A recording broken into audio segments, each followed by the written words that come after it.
Time comes when silence is betrayal. More for themselves and less for everybody else. But I'll tell you what they don't want. They don't want a population of citizens capable of critical thinking. They don't want well-informed, well-educated people capable of critical thinking. They're not interested in that. That doesn't help them. Think for yourself. Question authority.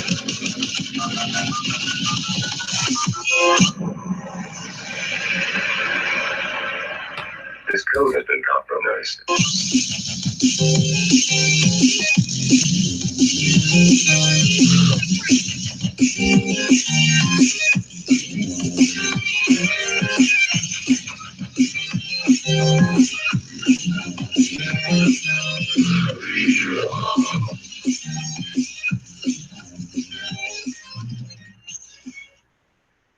Welcome back, Truth Seeker. Wednesday, February 13th, 2019. This is the Gematria Effect. I'm Zachary K. Hubbard. Tonight we are streaming on YouTube, something we're going to be doing each week going forward. If you do check out the live stream, I am wearing sunglasses tonight. I've realized they help out my eyes a lot. I was feeling a lot of eye pain recently. Been doing a lot of staring at computer screens. If you know my schedule, spend a lot of time online, decoding, teaching, writing a book. And recently we've had a lot of snow here in Washington State, and I think shoveling snow over the weekend kind of made me snowblind. So anyway, letting the eyes recuperate and the sunglasses are helping out a ton. Going to be taking your calls all night tonight if you want to call in. Great time to call in right now. The line's not real long. We only got 4 people on hold, which is about as short of a line as I've ever seen this far into the show. So if you do want to call in, great time for first callers, 213-233-3998. Before I go out to the phone lines, just want to talk about what the theme of the month has been. I think you all know what it's been. It's been nonstop racially divisive propaganda and a whole lot of blackface. Today, one of the top stories has been the Baton Rouge, Louisiana police officers in blackface, supposedly a department yearbook photo from '93. But just since the beginning of the month, I just want to go over this list of stories that have already happened. Here we are on the 13th day. We're about halfway into February. We've already had all of these stories connecting to one number, and that number is 42. A lot of people associate the number 42 with Jackie Robinson, said to be the first black baseball player in white major league, even though he really wasn't. That honor goes to Moses Walker, who played in the late 1800s and played in exactly 42 games. And in the language of Gematria, the practice of coding numbers into words, the name Moses Walker sums to 42, like the name Jackie. But I just want to go through this list of stories that have all been front and center in Black History Month, February, the month that also sums to 42 in Gematria. So we had Jussie Smollett, the actor from Empire, who was allegedly attacked by white men in mega hats, you know, the Donald Trump Make America Great Again hat. The attack was on a date with 42 numerology. Then on Jackie Robinson's birthday, there was an update in the story that he had received white powder in the mail. Jackie Robinson, number 42. And that story, we've heard more and more updates throughout the month.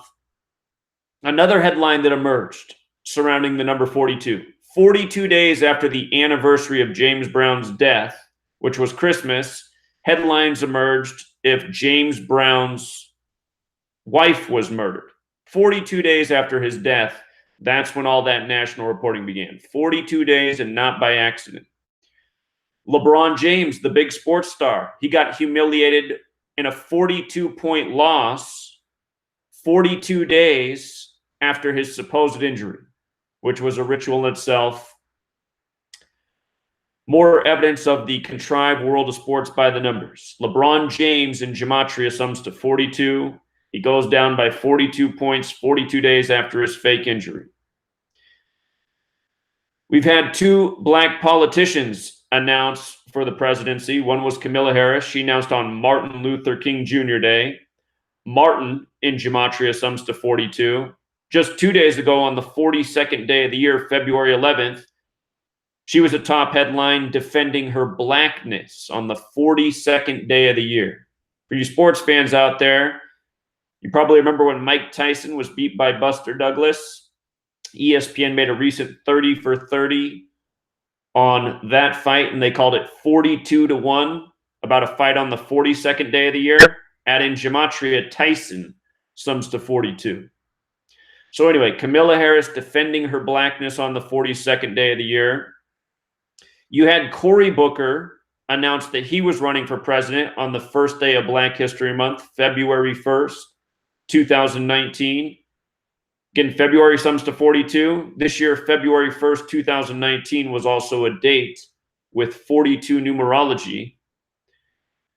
Bill Cosby has been in the news. Supposedly, he's enjoying his time in prison. Yesterday, a story about how he starts his daily routine every single day at 3:30 in the morning, exercising, eating healthy. As a reminder, Bill Cosby played Cliff Huxtable. The name Huxtable sums to 42. So does Cosby Show, and not by accident. It's just like how in the sitcom Martin, where Martin equals 42, we lived in apartment number 42. We also, on the first day of Black History Month, had the story of the Virginia governor dressed up in blackface and the yearbook photo posed next to someone in a KKK costume. Then right after that, we had the Virginia Attorney General, a story of him in blackface dressed up as the rapper Curtis Blow. Curtis Blow equals 42. And adding insult to injury, from Curtis Blow's birthday to the day that story emerged, February 6th, that was 181 days later, which is the 42nd prime number. Black history in Gematria sums to 181, the 42nd prime. And just as a reminder, every year from Obama's birthday, August 4th, to the start of Black History Month is 181 days. We also had the Virginia lieutenant governor be accused of rape by a woman named Tyson. Her name was Vanessa Tyson. And the lieutenant governor's name is Justin Fairfax. Of course, Fairfax, a city in Virginia. The name Justin also has a Gematria 42. And then one of the lieutenant governor's accusers also came out and accused Corey Maggette, retired NBA basketball player, of rape on the 42nd day of the year. And these stories involving the lieutenant governor and Corey Maggette, they both supposedly took place at Duke. Those stories, well, the first of those stories emerged the day before Duke and Virginia played in college basketball. And for anyone out there, I encourage you to go check out the video that I put out. It was February 8th, the 39th day of the year. It's important because that story was a riddle with college basketball. Every year around this time, you start getting these propaganda-based news stories that are a tribute to the rigged world of sports, which includes college. The college tournament is rigged every year by this code. You know, it was just 2 years ago how I showed you guys the bathroom bill stories were synced up with the college tournament, and why it indicated the Carolina teams would do well in the tournament, which they did. North Carolina won the men's and South Carolina won the women's, and they called that South Carolina team the Ladycocks. The school's name is actually the Gamecocks, but they called the women's team the Ladycocks. And the news story that was synced up with that tournament was about who can use the bathroom, the men, the women, or the trannies. And then you have the Ladycocks winning. Sick jokes. And this is a sick joke just as well this year. You know, rape and black men and pushing racial stereotypes, but syncing it up with the world of basketball. So anyway, Duke did beat Virginia after the Virginia lieutenant governor was accused of rape at Duke. But that that story is perfectly synced up with the college basketball tournament. Again, it came on the 39th day of the year. The lieutenant governor's 39 years old. Don't forget that the segregation era ended in 1939. In Gematria, Blue Devils equals 39. And from the day that story broke to the day the college tournament begins is 39 days later. And not by accident. Anyhow, the other story I've seen with 42 is in the NFL. You just had the NFL star running back Kareem Hunt get traded to the Cleveland Browns. And this news came on the 42nd day of the year. And no doubt it's a sick joke. It was November 30th, the news broke about Kareem Hunt shoving a white woman in a hotel in Cleveland. That story supposedly happened February 10th, 2018. The news broke exactly 42 weeks later on the nose, November 30th, 2018. 42 weeks later. He's playing for Kansas City. He gets dropped by the team. The story's from a hotel in Cleveland. Now, lo and behold, he gets sent to Cleveland on the 42nd day of the year. The name of the hotel was The Nine, where this supposedly happened. The word nine, very simple. N-I-N-E, ends the 14th letter. I is the 9th, ends the 14th, E is the 5th. 9 equals 42. So the whole story was already about 42. Now we get the next chapter. Now he's a member of Cleveland on the 42nd day of the year. And I don't believe it was a trade, actually. I believe Kansas City cut him, so Cleveland picked him up on the 42nd day of the year. But the thing is, when you learn this knowledge of Gematria and you really start to pay attention to the dates that news stories emerge and the numerology behind the date and the ongoing riddles, you can see right through what's really going on. And when I first learned this code in 2013, I didn't realize how far it extended, but this is what we've been showing for 5 years consistently now. You know, from politics to news propaganda to sports, everything is being rigged and presented through this code. Essentially, everything that comes through the media. And it's no secret who controls the media. Again, this code of letters and numbers, it comes from Kabbalah, Jewish mysticism. Kabbalah's Book of Formation, the opening paragraph says, God created the world by merging the letter. God created the world by merging the letter with the number with the word. And seemingly, the people who control media playing God by using this code. And often contriving sick riddles, such as all this racist propaganda that perpetuates stereotypes, you know, and surrounding this number. The James Brown story, especially if you followed any of those James Brown headlines, you know, all the articles were about, is he connected to the murder of his wife? Did he beat his wife? Et cetera, et cetera, et cetera. And then you realize, wow, 42 days after he died. And speaking of 42, why 42? Think about James Brown. He died on Christmas Day, the birthday of Jesus Christ. And how does the New Testament begin in the story of Jesus Christ? It begins with the 42 generations to Jesus. And with the alphabetic order and the rules of numerology, New Testament equals 42. When you flip the alphabetic order around, Savior equals 42. When you just use the alphabetic order, sin equals 42. New Testament, Savior, sin, 42 generations to Jesus. Self-explanatory. And there's two physical descriptions in the Bible of Jesus. People always get angry when I say this, but the two physical descriptions say the man had hair of wool and dark skin. So who else does that describe? And why else would a certain group of people continue to code the number 42 on black males? You know, the only other historical significance of 42 that I'm aware of is the 42 laws of Ma'at from Egypt, and who lives in Egypt. So learn the code, pay attention to the news stories. I'm sure you'll see a whole lot more 42 between this Wednesday and next Wednesday when I'm back on the air. We'll probably have at least 5 more examples to add to our list. And I'm sure there's probably 10 more examples that already exist out there that I haven't even seen yet. But every single year, these same type of rituals persist. It just never ends. It's a broken cycle of programming by the numbers. All right, that said, the phone line is filling up here, so I'm going to go out to the callers. I think we might even have a first-time caller here to lead it off. Let's go out to Louisville. How are you, Louisville? Hey, Jack. How's it going? It's going well. How are you? Pretty good. Listen, this is kind of about, I guess, the organic synchronicity side of things. So I go to a restaurant that I go to frequently, and I ordered something that I usually don't order. And this particular thing came with a drink. So, they have the big digital touchscreen. And then she said, well, to the right of that is like the Filipino lemonade. I said, oh, yeah, I'll have that. As soon as I touched, it's like the old school one where you have to actually put your cup down and touch the lever. The power went out in the entire restaurant. Huh. So, we're looking around and, no one else is out.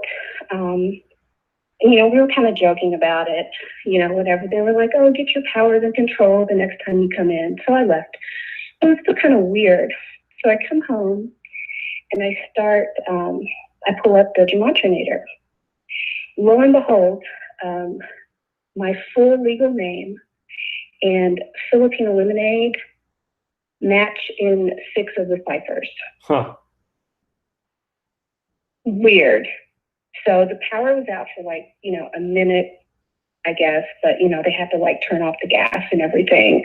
So I just thought that was kind of, how something's kind of weird and it's like, okay, was that a coincidence or, but it doesn't leave you. And it's like, well, I have other errands to run, but I think I'm just going to go home. So, and I hadn't listened to your show in a while. So yeah, that was just kind of weird, but I was going to try to call in anyway, because there's this interesting little, it's a documentary that centers around a paranormal investigation in Eastern Kentucky. It's called Hellier. And I found that on, I think, Amazon Prime.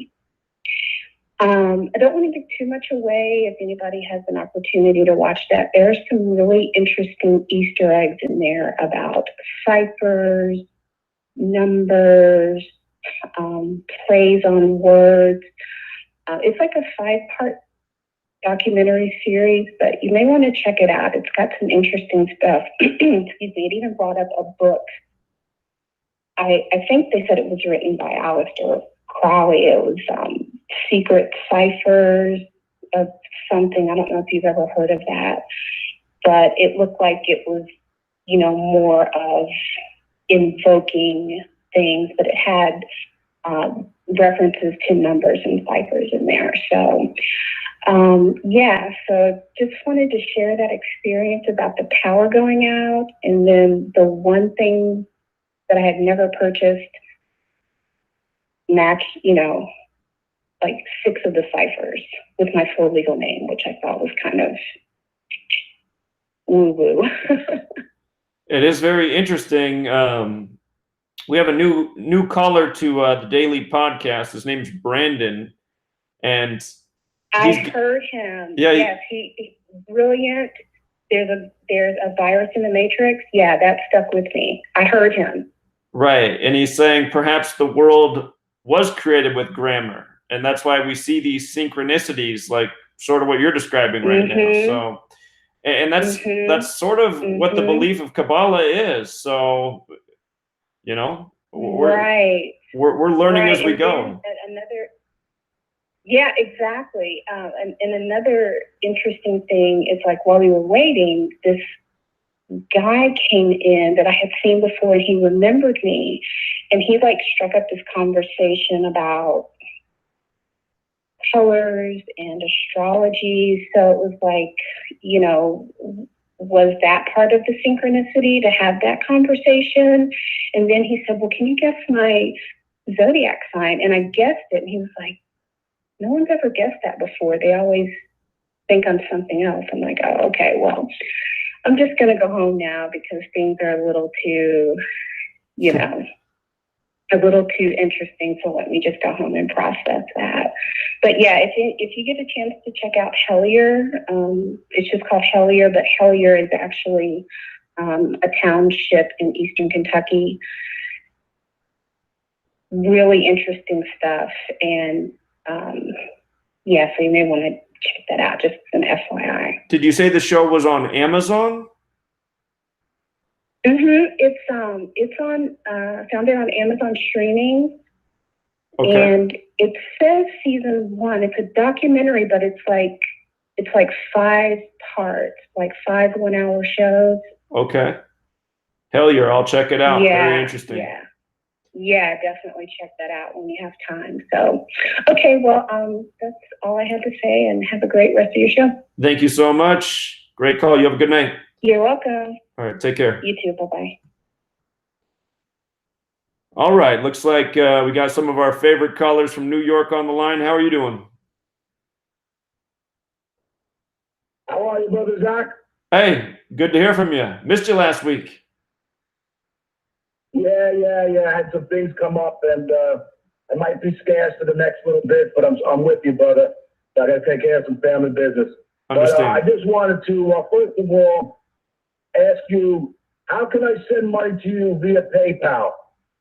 Because I want to give you a tip because of the Super Bowl winnings. You don't have to do that, man. But how do I go? if you really want Don't worry to, about it, brother. if you really want to, if you go to any YouTube video of mine and you go to the description, there's some links there, and one of them will say PayPal. You'll see which one says PayPal, but that's the easiest way to do it. Okay. Now, how much, if I was to send you 50, how much of that do you get, and how much does PayPal get? Because I want to make PayPal doesn't take anything. PayPal doesn't take any money. Okay, cool.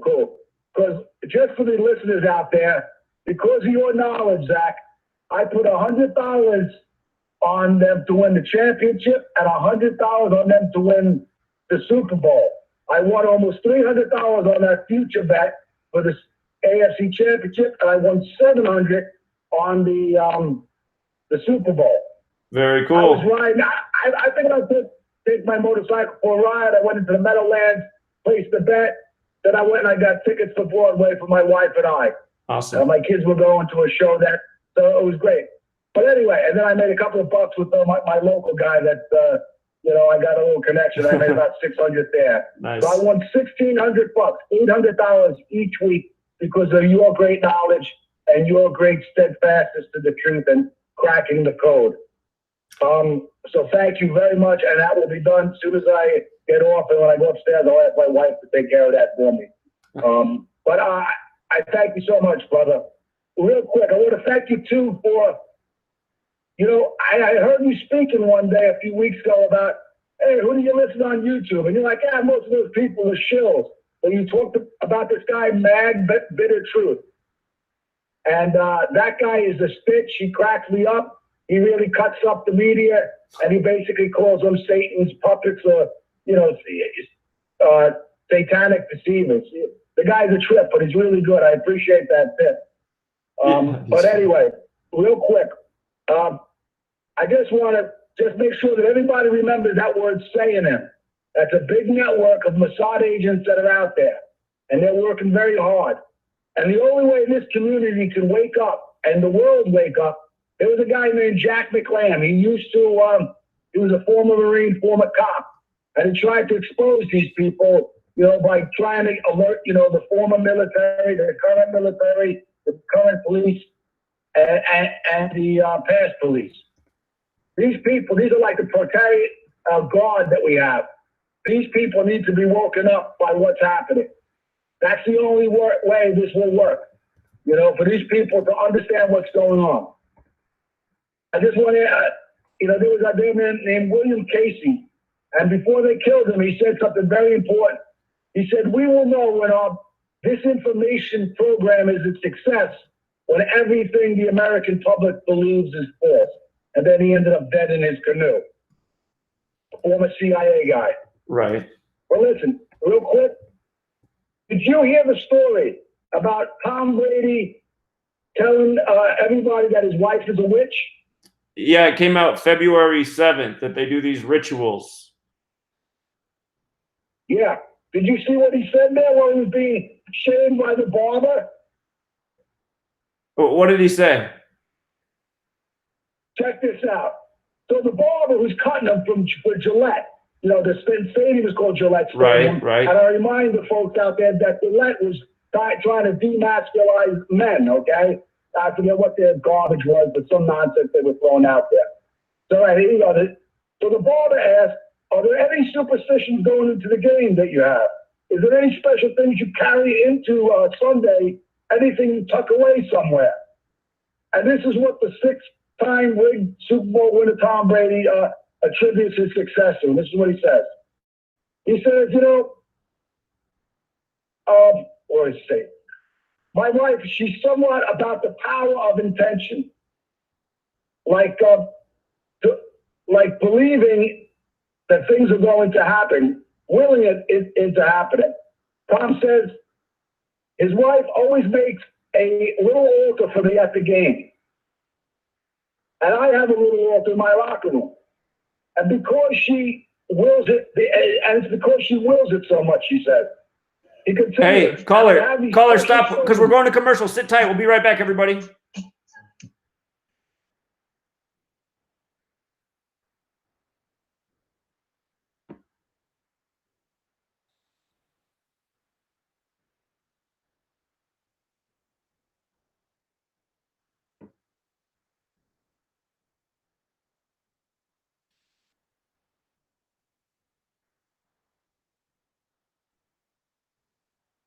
All right, we're on commercial for a couple minutes. While we're on commercial, I'll interact with the chat.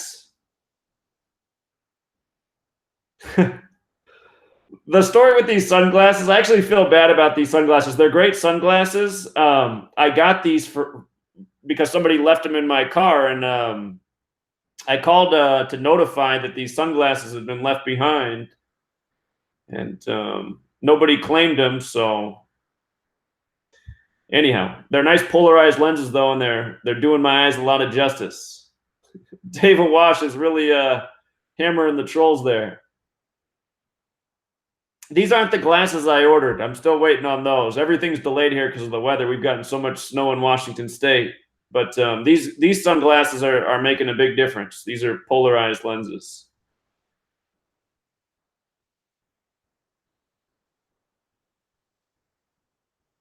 I saw that story, John. I didn't take the time to decode it, but I did see that. A hunter paying $110,000 to hunt a rare goat. Thanks, Hayden.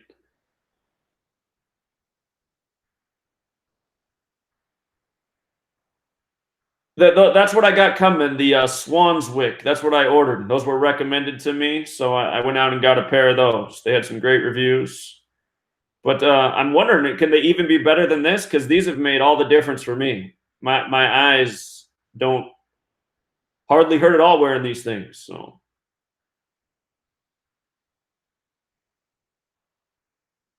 let me see. Are we coming back yet?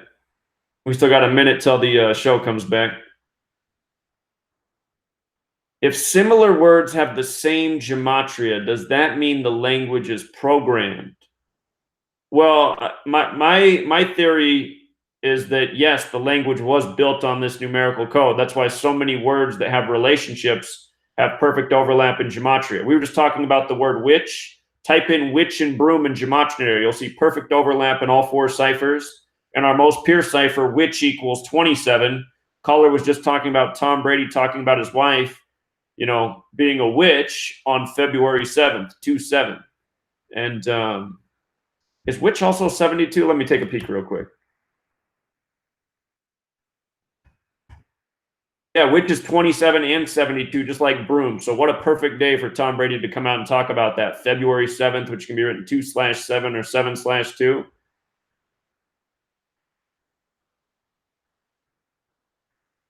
We're about to come back right now, Truth Seeker.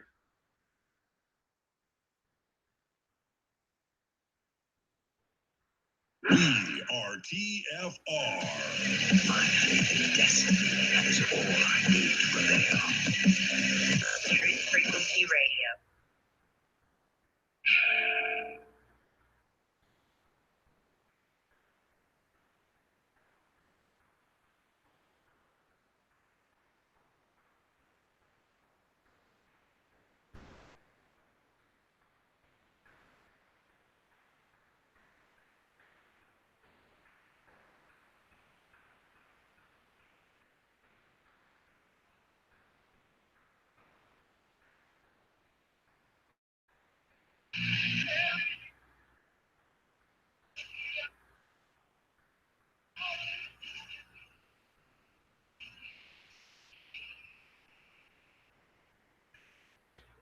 We're back, Truth Seeker. We're taking your calls. If you want to phone in tonight, it's 213-233-3998. Caller got interrupted here in New York by the commercial break. He was talking about how on February 7th, an article was put out about the rituals Tom Brady's wife does for him to help him win his games. What's so interesting about that article and the subject of Giselle being a witch is that it came out on February 7th, and that date can be written 2/7 or 7/2, like 27 and 72. And using our two most simple ciphers, the alphabetic order and the alphabetic order with the rules of numerology, we have Gematria of 27 and 72. And I encourage anyone to go to gematrinator.com and type in witch and broom, and you'll see perfect overlap in what we call the four base ciphers, the alphabetic order, forwards and backwards, and the rules of numerology. Let's go out to New York so we can finish this thought. You still there? Everybody wants to see this interview. It's on a YouTube channel called The Truth Never Sleeps. The Truth Never Sleeps. Now, he goes on, he says, my wife is a witch. She's a good witch. She's somewhat about the power of intention, believing things that are going to happen. Tom said, always makes a little altar for me at the game because she just wills it so much. I have special stones, healing stones, protective stones, and she makes me wear a necklace, and she gives me these little drops that she makes, and I say these mantras. Tom Brady said then, I stopped questioning her a long time ago. I just shut up and listened. Brady said, I first thought it looked crazy, but it worked. You know, she predicted when he was going to lose, predicted when he was going to win. I mean, these people are into this, you know, Baphomet nonsense, just like Family Adams made this beer, you know, and we all know what the Baphomet represents. Very interesting, my friend.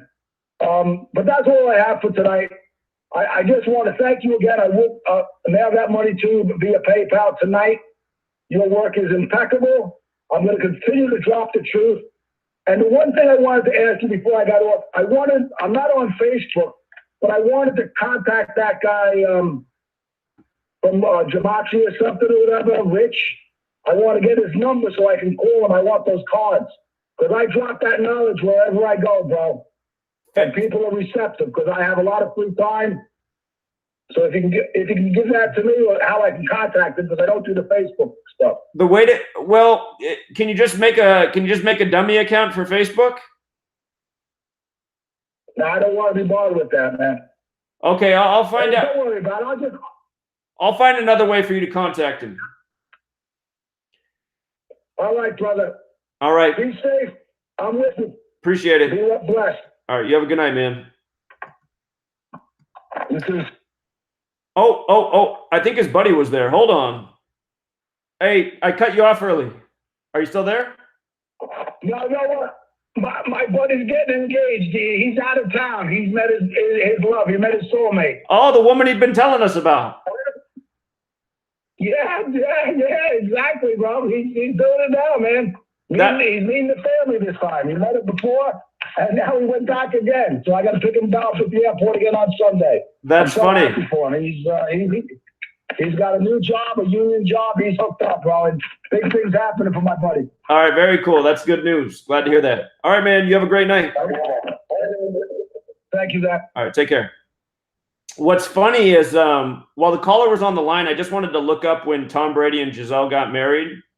And the date's February 26th. And if you follow those callers, his buddy, that's a big date for him. And he was even talking about this date, February 26th, in terms of the woman he just met. So there's a little synchronicity there. But anyway, Tom Brady and Giselle did get married February 26, 2009. And what's a trip about that date is it's the 57th day of the year. Plus, February 26, 2009 was also a date with 57 numerology. And the reason that matters is because it's a number related to Super Bowls. If you write out 57 as a word, if you write out championship, if you write out Super Bowl, they all sum to 131. The Patriots just won the Super Bowl in their 57th playoff game all time in the Falcons Stadium. The last Super Bowl they won was in their 57th season against the Falcons, and so on. It's a number that's relevant to the Super Bowl every single year. So in light of this story coming out, you know, Tom Brady's probably won his last Super Bowl here. This story coming out about how Gisele's been a part of this. Realize he was winning Super Bowls even before they were married. But it's interesting how that is the date of their marriage in light of that being a big Super Bowl number. And just wanted to point that out. And then also funny that he just mentioned that about his friend, because I know his friend talks about that date, February 26th, a lot. All right, let's go out to Pinehurst, Texas.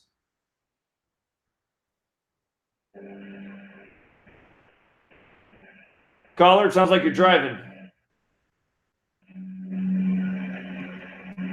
Caller?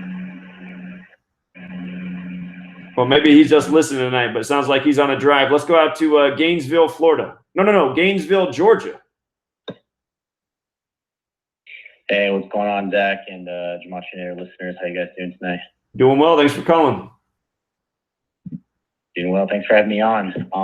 So I recently found something that I thought Derek and you and other decoders might find a new area to decode that hasn't been touched up to this point, at least that I know of through your guys' videos.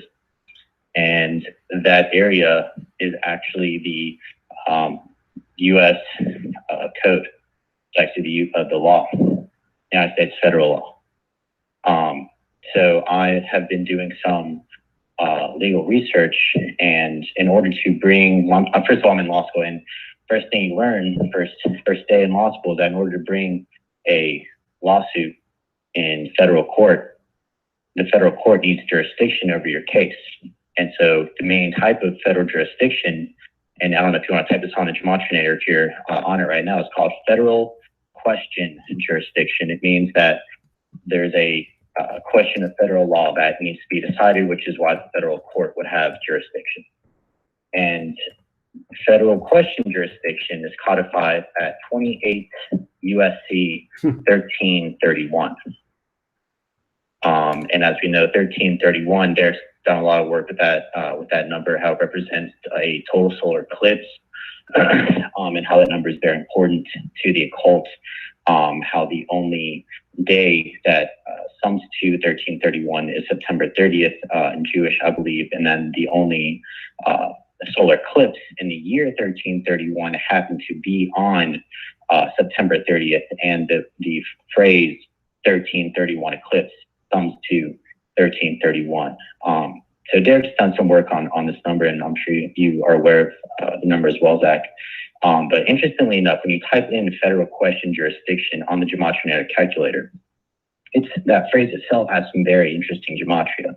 The number 322, which is a very significant number, we know it from Skull and Bones, we know it from Synagogue of Satan, mathematics of the circle, I believe, is something to do in there. But anyway, 322 comes up in English ordinal, comes up in the Kabbalah cipher, and it also comes up in Jewish ordinal. So it's popping out at me that something that's codified at 1331 has this 322 gematria. And to put the cherry on the top here, federal question jurisdiction equals 133 in full reduction. And we know that when you write out 133, it equals 1331 in Jewish. So I just thought that was pretty interesting. I wanted to bring it to your attention, Zach, and I don't know if Chigozie or Dan Behrendt or Derek are listening, that maybe try and dive into the U.S. code where maybe some of the more important legislation is codified, and I think we'll definitely see some connections there that I don't think anyone's done research into. Very interesting. Yeah, I will look more into this, and I'm definitely going to make a note. So great observations. And yeah, Derek's done a lot of great work with 1331. You're right about that. Awesome. I just wanted to bring that to your attention. Keep doing what you do, and thanks for all your work, and I really appreciate it, man. Well, you're very welcome, and I appreciate your observation, what you shared tonight. So thank you so much, and you take care. Absolutely. Have a good night. All right, yeah, you too. All right. Let's see. Next up is Nebraska. How you doing, Nebraska? Oh, what's going on, Zach? Another day in paradise. What's on your mind?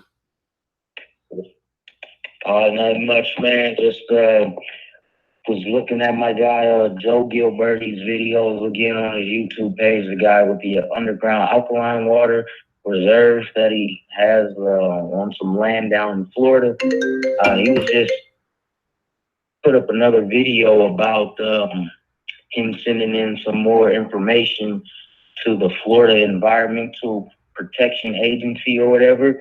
And the building that he sends the information to is Marjorie Stoneman Douglas building on 3900 Commonwealth Avenue. And he got videos where he's talking about the shooting was hoax, it's fake. You just got to take a look at him, Zach, because it's more than just the underground alkaline water. He's a pretty legit dude. He's talking about the Boston bombing, tying in with the Marjorie Stoneman Douglas shooting. But whenever you get a chance, just check out Joe Gilberty on YouTube, Zach. Joe Gilberty. I got him right here. Joe Gilberty. He's up. All right, man. I appreciate it. All right, Zach. Yep, that's all I had, Zach. All right. You have a good night. Thank you. For anyone who wants to find this information, if you go to YouTube and you type in Underground Alkaline River, Florida, it'll pull it right up. Joe Gilberty, top search result. How's that even possible? I just put it on airplane mode. Okay. Let's go out to Tennessee. Okay, this is going to drive me nuts.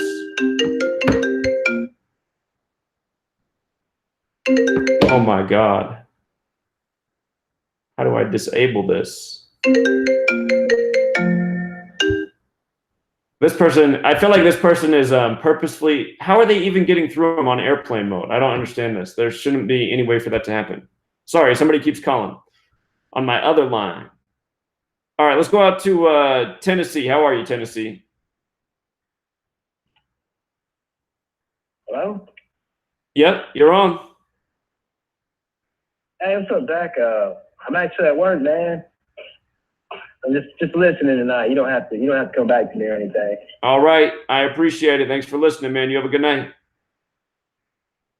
Yeah. All right, take care, man.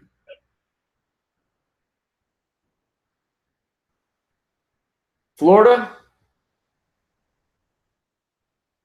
Florida? Hello? Yes, you're on. Oh my gosh, are you kidding? I feel like one of those, fans or something. It's hard to tell because I'm listening through my phone as well, so I apologize if I had a delayed response. Oh, no, you're just fine. Okay. So I had a couple of reasons to call. First, I've been listening for about 6 months. And I want to tell you that the first 5 of those months, I thought, man, this guy is really, really reaching. And then you came up with something. I can't remember exactly what the story was, but you had all the numbers lined up. And I'm telling you, my core body temperature rose and my cheeks got red and like my cognitive dissonance just broke instantly. So I have been on board since, and I wanted to thank you. I also have a friend who lives in Odessa, Florida. And he saw the film crew and over 25 cop cars and the big white makeup van today in Odessa at a elementary school. And so I'm thinking they're going to run it as, a drill taken live. What city in Florida was this? Can you say what city that was? Odessa. Odessa, okay.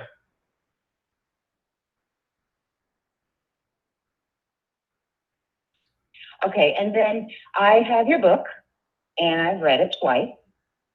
And I know that you don't do the left-right paradigm. But I want to let you know that I ran all of your events, let's call them, and 90% are Democrat. And if they're not Democrat, the mayor or the governor or the senator, then the sheriff is a Democrat. So I don't see how we can say there's no left-right paradigm in these agendas.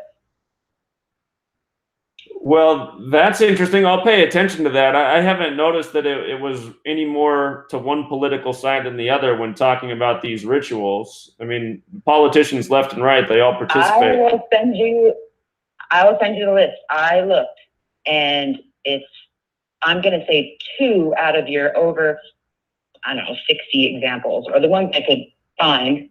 I have about 60 sitting in front of me. And like I said, if the senator or the mayor or the, I don't know all the terms of these ridiculous creatures, but it does lead down to that either the chief of police is a Democrat or nonpartisan. So they're definitely pushing an agenda. And I think it comes from the one side, and there's no way you can deny all this information I've researched. Now, I'm crazy and want to, I know that you don't do left-right paradigm, but that seems off that it would be mostly the majority Democrat. Okay, well, I'm looking forward to your research. I mean, if it's there, it's there. So I'll have to take a look at your observations. I mean, it sounds like you've done your homework. So I'll see what you got. I got to ask you though. You said for 5 months you were on the fence and you thought I was reaching, and then there was one story that made you decide that this was not coincidental. What was that story? Oh man, I wish I could remember. I really wish I could remember. I listen to every show, and sometimes I roll my eyes and say, "Oh my gosh, you're really stretching it here." And then one of the fake events, and all the numbers lined up on all your ciphers and the name, and then that ridiculous shooting in Thousand Oaks, and one of the victims was Telemachus. Right. Television mocks us. I mean, come on, they're just putting it in our face. And everyone I know is sound asleep. I mean, just snoozing. And there's nobody I can have an intelligent conversation with. So I've been desperate to call you for weeks because on the 9th of January, I'm sure there's your numbers to this as well. The CIA director officially apologized to the Osama bin Laden family. And then now there's the movie Vice out. Have you seen it? I haven't. Okay, so it's about, I don't even know if I can go through it. I think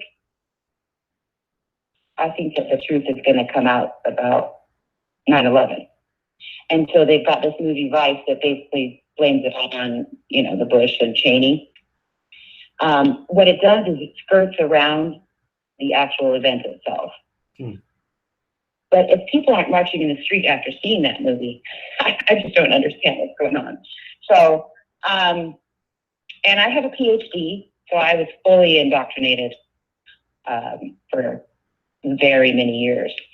So I will try to remember the moment my cognitive dissonance broke and I came fully on board.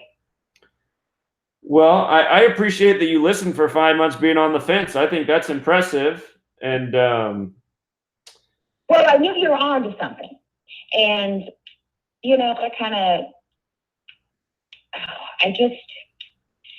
I'm not sure what was holding me back. I think it's the realization that absolutely positively everything we've been told is a lie. And so as you start to realize everything has been a lie, it really, really shakes your core. And if you don't have anyone to talk to about it, which would be me, that really kind of, you know, you kind of just want to rationalize or talk yourself out of it. I enjoy your voice, so it makes it easy to listen to, even if I thought you were kind of reaching. But once I read your book, I was like, okay. So, and then I took it upon myself to research where all these events happened, and I'm telling you, it's 93%. There you go, your favorite number, Democrat. Sure. So there's got to be something. Well, I will say that in the shootings, it is the Democratic Party that takes up the political angle of that a lot more than the Republicans. So that makes sense to me. Yeah, absolutely. That makes sense. Yeah, and I mean, it does match up. It does make sense because that's what all these were. And it's all about, you know, gun control and everything. But so I thought maybe it'd be important for people to be on the lookout for Odessa, Florida. Okay, I will remember that. So I really appreciate your call and sharing your story, and it means a lot. So thank you very much. Thank you so much. Thanks for all your work. Have a great night. All right, you have a good night too. Okay, bye. Bye. And, you know, she's just like most of us. We don't have anybody to talk to about what's going on in the world. That's why we're on the internet. That's why we're listening to this radio program.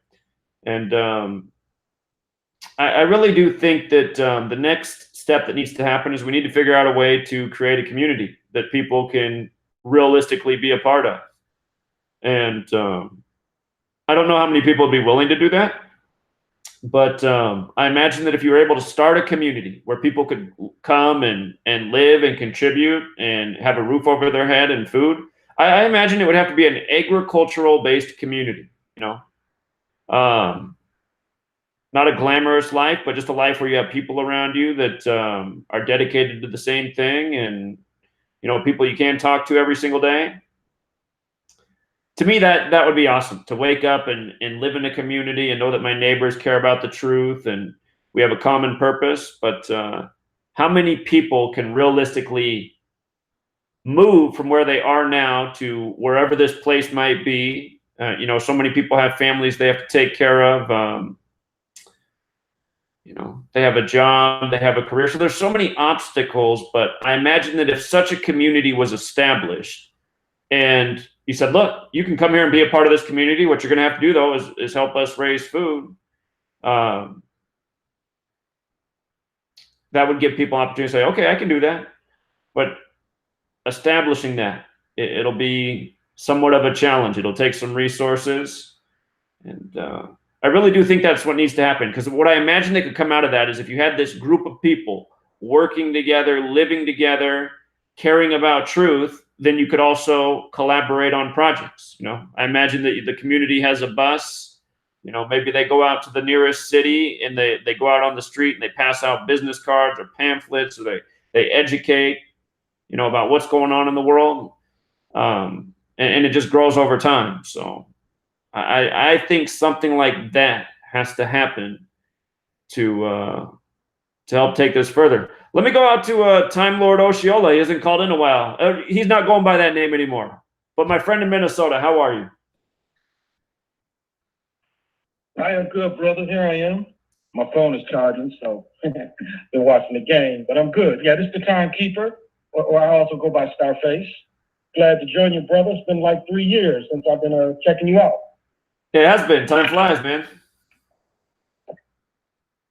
And yeah, in your information, there's rarely a day goes by that I don't share some part of your information to keep people aware of what's going on. I mean, like, it's so sadistic what we just saw with the Super Bowl. I mean, it's like 11 to 13 people sacrificed again. At least. And it's like, how many years and how many years in a row do we have to keep showing this? You know, it seems like forever, man. It seems like forever. It's what makes me sick, too. Every single year these championships roll around, these ceremonies roll around, it's always the ritualistic deaths by the same pattern. So, yeah. And then the colors of the gods, like this past Super Bowl was the orange. I don't know if a lot of people caught that, but like when Levine came out, his jacket had that orange pattern. And so that goes into the Holy Spirit, or kind of like a water spirit. But it's like every year they show you who's feeding off the energies and why the energies are there. But what you was just talking about is like what was really going on in the 60s when people, you know, that lived in the warmer states built communes. I mean, that's what the Manson story tried to destroy more than anything, was they tried to destroy communes because people were living self-sustaining lives. That's what the Little House movement is basically about. You know, you get a community together where everyone has skills to keep the community booming. And like up here, a place like, you know, in the northern cities where people could just have indoor garden houses and you know, just barter everything. Because I think it comes down to who is really your enemy. You know, like when they was fighting in Bosnia, them neighbors was shooting at people across the street. Right. You know, it was like across the street for 7 or 8 years, they were shooting at their neighbors. And I mean, really? So, because you voted for Trump or I voted for Obama, I mean, that makes us enemies? Caller, sit tight real quick. We're going to commercial. We'll be right back, everybody. Sit tight.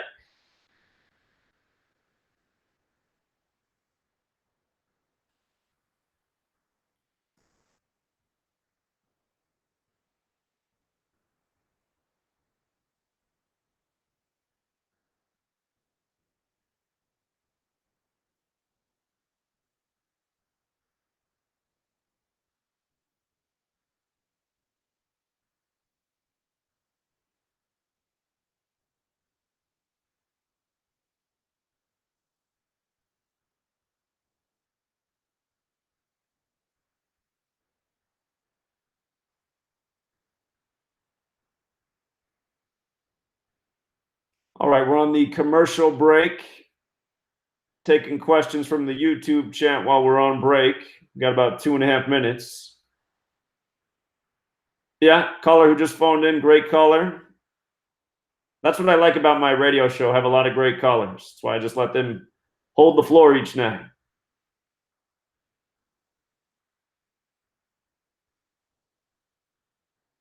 Nocturnal Warrior says they'd like to be a part of the truth community. Yeah, in time it's got to happen, so.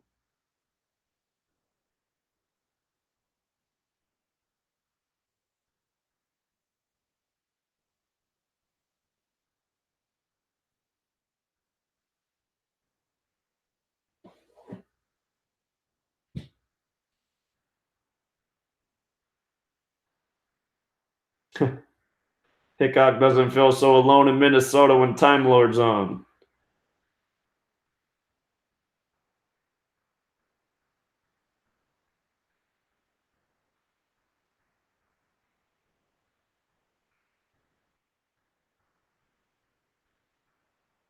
Harvey Dent.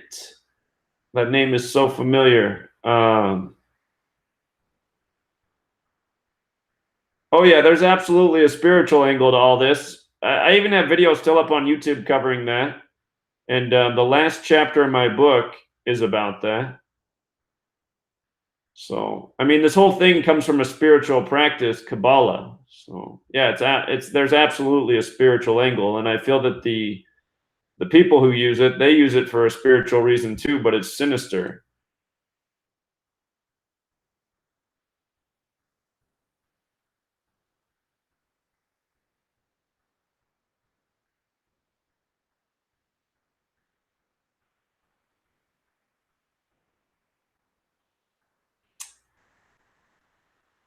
I'm not sure about the Cop Watch videos. I haven't seen those. Thanks for the compliment on the book. Okay, we're about to come back from the commercial here in just a moment.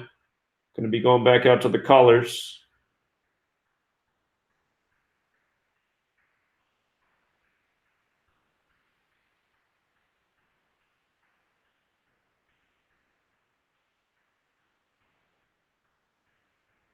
This is Truth Frequency Radio. The wicked one, obviously under heavy Masonic influence.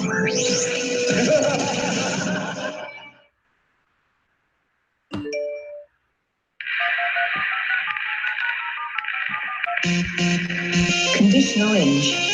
Condition orange. Situation Delta in effect. Please enter your agent number now, followed by the hash key. We have to create culture.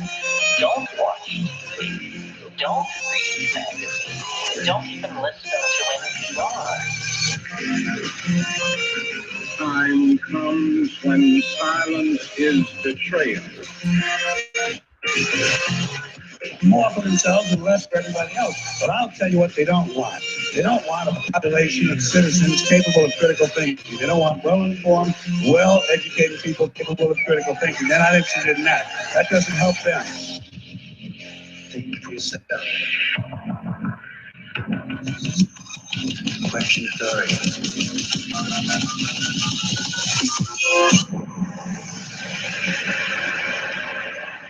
This code has been compromised.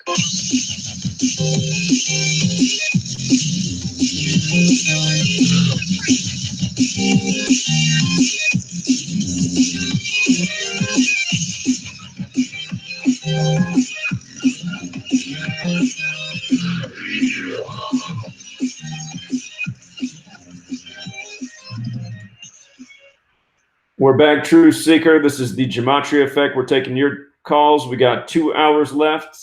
Minnesota was just letting us know about what he saw at the Super Bowl halftime show, but we got interrupted by the commercial. So back to you, friend. Yeah, I was just, the only thing I said is it's always a color for the Super Bowl. All these championship games, they have a color, and that color is who the beans feed off of. And as I've said before, you know, the magic part of the gematria is definitely the gematria.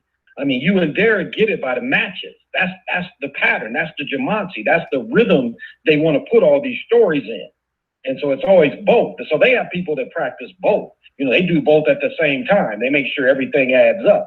But see, that's the magic. That's how they put the crookedness or the misuse of the magic. Is they also put the gematria in it too, because you guys pick it up. You pick the hidden messages up.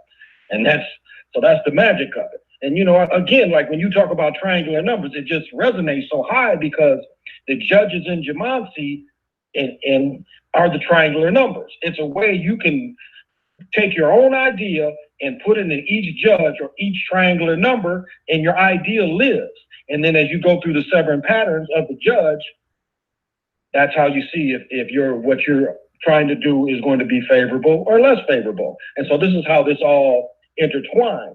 And like you always talk about the 42, like they was showing, you know, Steph Curry, the one that he gets the most basket manipulation help, him and the dude from Houston. I mean, he makes what I think is 40.2 million, you know, so they just put 42 right in your face.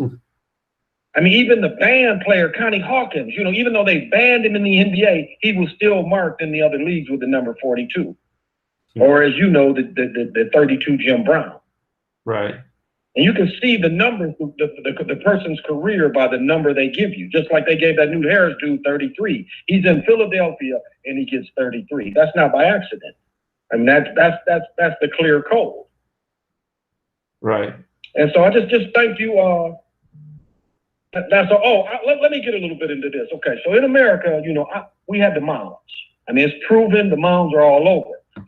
So for those of you that follow this mud flood, really look behind it. And this Tartaria information, really look behind it, because it sounds very similar to some propaganda that we heard years ago. So I'll end with that. But thank you for the time again, Zach. Appreciate it very much. Good to hear your book too. I did buy your book, so it's a great book. So glad you're enjoying it. As always, bro. All right, thank you, man. You have a good night. I will. All right, take care. All right, next up, the brilliant man. Wait a minute, did he just drop again? Oh, no, there he is. From New York City. New York? Thanks, Zach. Yeah, you were in line and I saw your call drop, so I picked you back up. You were supposed to be next in line. Thanks. It did drop. You remember how sometimes I get that piercing screeching sound and then it drops? Then I had to call back. That happened again. Sorry that happened. No, thanks for getting me back on. Welcome. So we're talking about with the previous caller how, you know, the brilliant Brandon from Gator Severity, how he brought up the fact that he thinks the universe was made by grammar, because he was talking about Enochian magic and how that's being employed on the Golden Gate Bridge potential ritual. And you talk about the angle of a pentagram and how those add up in gematria to the names of London beta stuff. But when you think of the word pentagram, it ends with gram. So we were saying the universe maybe with grammar, pentagram. Also, the Star of David, which is used in, they call it the Star of David, but it existed long before it was called the Star of David. But it's used in Goetia magic. That's called a hexagram. There's the word gram again. And the name of God is a tetragrammaton. It's Yod He Vav He. It's called the tetragrammaton. Right. So yeah, those are some, I think, indications that grammar does have a very important role. Also, I want to talk about I think there's a major misnomer that a lot of people are engaging in. Just if you go by the basic definitions of geometry tools, there are three basic geometry tools. There's a protractor, a divider, and a compass. For some reason, no one seems to know the difference between a compass and a divider. When they see a divider, they call it a compass. When they see a compass, they call it a compass. Where is the quote-unquote compass most popularly displayed? On the Freemason logo / insignia / emblem. Even some Freemasons, most Freemasons that I've heard, refer to the object on their symbol as a compass. How do you say do so in public? Who knows what they do in private? But the fact is, the geometrical tool displayed on the Freemason emblem / symbol is not a compass. The term compass and square is a complete misnomer. So I'll go to the Encyclopedia Britannica definition of the tool that you see on the Freemason logo. It's actually a divider. This is a definition from the Encyclopedia Britannica. Divider, instrument for measuring, transferring, or marking off distances, consisting of two straight adjustable legs hinged together and ending in sharp points. That's describing the logo on the Freemason, the object on the Freemason logo. It is used primarily in drafting for the accurate transfer of dimensions from a measuring scale and in machine shops for scribing on surfaces, etc., etc. Now, there's a separate definition for a compass. A compass is essentially a divider in which one of the points has been replaced by a pencil or other marking device. Now, is the object on the Freemason logo, does it have a pencil or a marking device? No, it isn't. It fits the definition of a divider. Yeah, you're right about that. Adjustable legs hinged together and ending in sharp points. The object on the Freemason logo is not a compass. It is a divider. Now think about the word. Just think about it. Divider. Divider. Look at all the stuff that's going on that we talk about every day. We're in the truth community. Divider. That's a very important distinction to make. It is not a compass. I did gematria on the word divider. On the base, it's 118. And in Jewish gematria, it's 811. That's kind of interesting in light of what we've been talking about, 811. I want to talk, because you've been talking at length about the 42. Right. I've got another twist on the 42 in 59. Okay. We've talked a lot we've talked almost every week about the gematria racial code that's used to dehumanize and insult Black people, especially this year, this February, Black History Month. The code is being applied at a record level, it seems. Practically every day this February, there's a racist episode reported in the mainstream media by the code of 42 and 59. But I believe that we haven't considered that the controlling elite who script our lives by the numbers and perform dark magic to manifest these numbers are sexist and misogynist as well as racist, and have a gematria code to denigrate women. That code is the same code that denigrates Black people, 42 and 59. 42 is most significant as it's the gematria value of the N-word, as we know, N-I-G-G-E-R, which in 4 base gematria ciphers is 60, 42, 1, 102, and 30. The most common word used to denigrate women, comparing them to female dogs, bitch, is 42 and 30, just like the N-word. The word female is 42 and 30, just like the N-word. But is this code applied to names of events, places, and people involved in news stories regarding women, the way it is applied to Black people? Well, I looked at some popular events and works and personalities specifically focused on women and women's rights issues. An example of the correlation between the denigration of Black people and of women is seen in mainstream popular hip hop, which translates to overall popular culture as well. Two of the most popular terms in mainstream popular hip hop are nigga and bitch.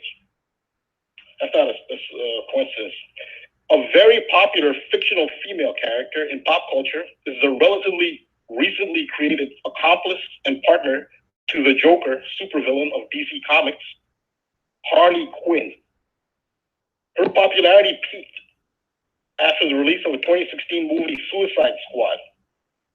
As popular as she is, examination of the comic books and movie show that she is no more than a dehumanized MK Ultra mind slave. Women as dehumanized slaves is also depicted in the popular TV series The Handmaid's Tale. Harley Quinn of DC Comics, for one, wears a dog collar. Her adoring fans who admire her take it as a cute, sexy accessory. But consider that the derogatory term for women is a female dog. The phrase dog collar equals 42 and 402 in Satanic. She has been depicted being hanged by a chain by her quote-unquote boyfriend, the Joker. Hanging equals 42. And again, this coincides with the racial code. Hanging is, related to the dark side of African-American history. In fact, hanging is 60, 42, and 30, like the N-word, 60, 42, and 30. bitch is 42, 24, and 30. Female is 42, 24, and 30. Recently, there's a women's rights march at Washington, D.C., and their popular symbol, remember, were those pink knitted hats? They call them pussy hat. Well, pussy hat is 42 and 30. One of the most prominent, recognizable, and powerful goddesses in history is the Babylonian Ishtar. Ishtar is 42 and 30. The word lady is 40. Choke is 42 and 24. Let's look at The Handmaid's Tale. The lead actress is Elizabeth Moss. The show depicts women of all races. In fact, most of the women on the show are white, in a state of slavery. Slavery equals 42. Her last name, Moss, is 42 and 24. Just like female is 42 and 24. Just like the B word is 42 and 24. Woman equals 24. Moss also equals 12. Slavery equals 102. Female equals 120. 102 and 120 are the same as 12 in numerology. Elizabeth Moss's character in The Handmaid's Tale is named Offred, O-F-F-R-E-D, meaning of Fred, belonging to Fred, a man. She's a slave to a man named Fred. Offred equals 36 and 54. Elizabeth is spelled with an S, equals 36 and 54. Handmaid equals 36 and 54. A modern term for a mild sexist phenomenon called mansplaining. Mansplain is 36 and 54. One of the most, currently the most popular, arguably, real-life woman in the news in the United States is New York Congresswoman Alexandria Ocasio-Cortez. Ocasio-Cortez equals 59, and in septenary, Ocasio-Cortez equals 42. Now, it's important to note that she is not Black. Last week, Alexandria Ocasio-Cortez was in the news, as usual, but two things that I figured I would number test are, number one, when she was quoted as challenging Donald Trump to, quote, a lightning round of questions and answers. Lightning round equals 59 in septenary. She then led a press conference promoting the Green New Deal, displayed boldly on her lectern. Green New Deal equals 59. Another prominent woman in women's history is Hillary Rodham. Rodham equals 59. Another important female figure is Supreme Court Judge Ruth Bader Ginsburg. The movie about her life, entitled On the Basis of Sex, equals 181. 181 is a 40-second prime.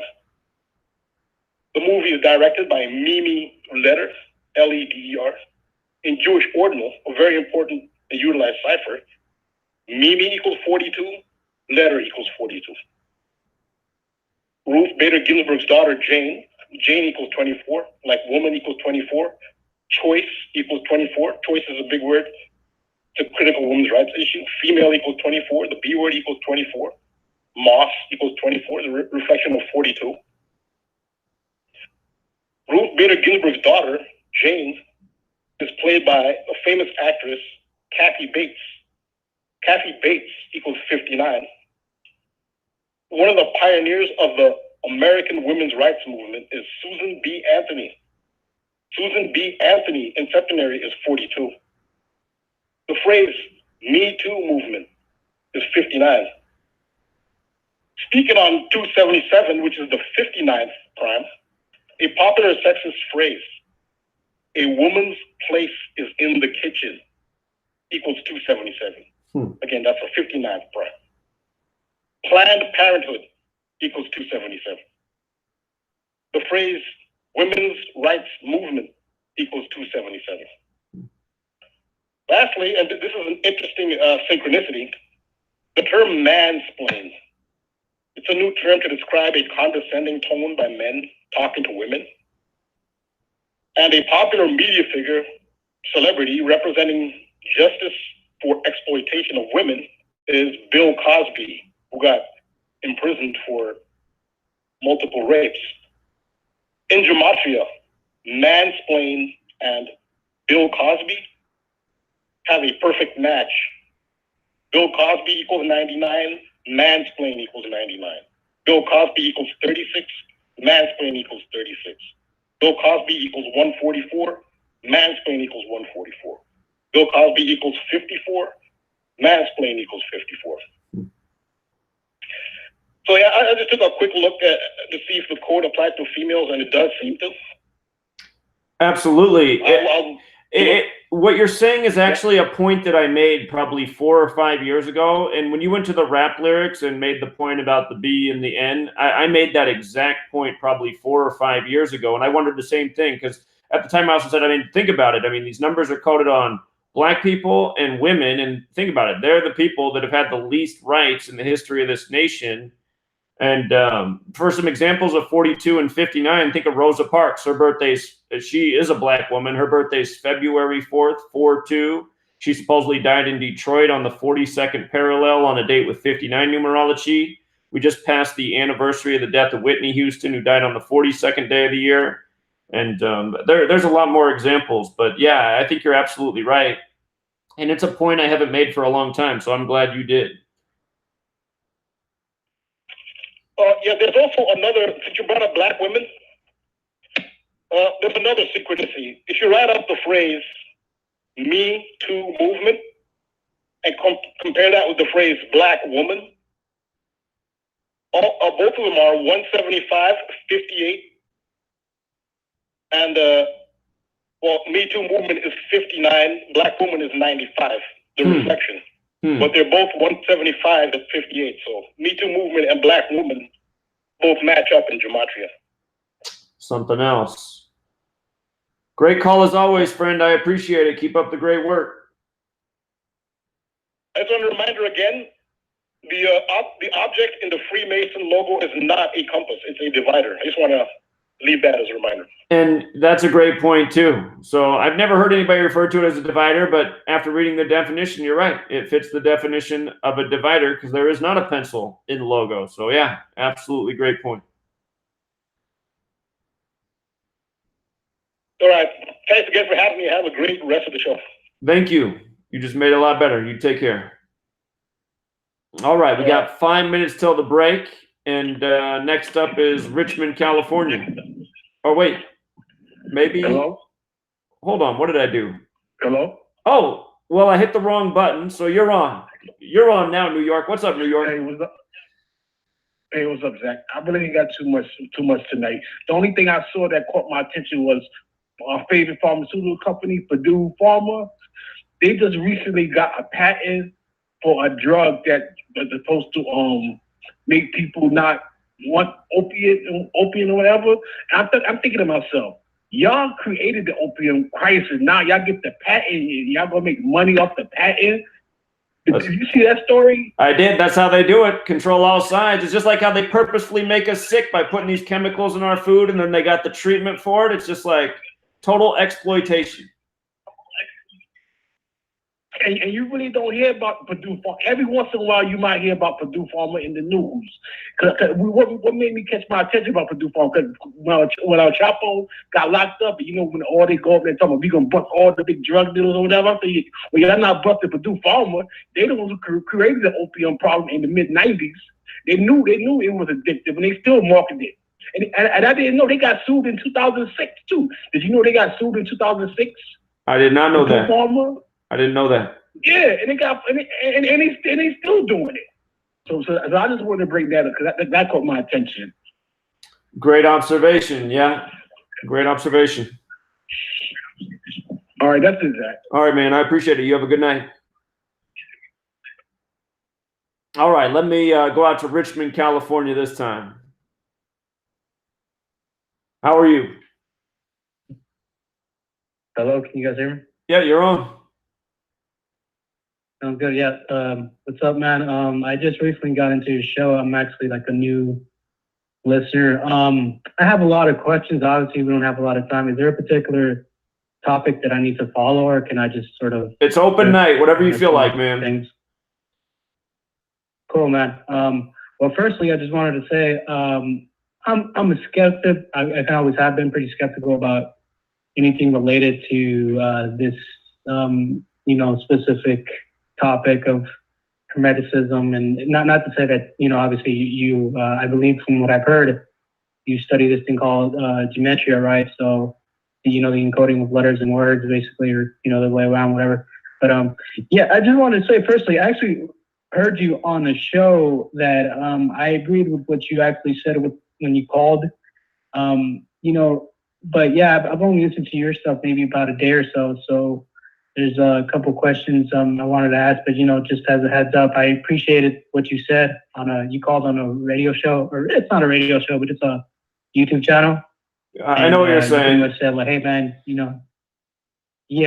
And I definitely, I listen to everybody, right? I'm of the opinion of, have an open mind. And I had some conversations with people in real life where, it involves either religion or just geopolitics or just, the nature of reality. And I try to just keep an open mind, and from what I've heard and from what I've seen of your stuff, I haven't seen a lot, but it seems like I think you're onto something, but then again, there's some things that I don't agree with.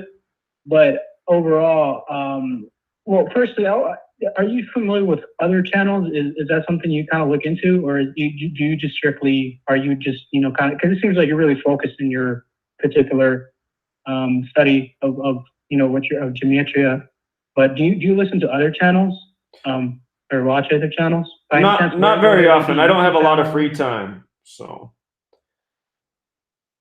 Yeah, okay. Well, have you ever heard of the channel Dutch Sense? Absolutely. He even attacked me a few years ago. Yeah. Really? Why? That's interesting.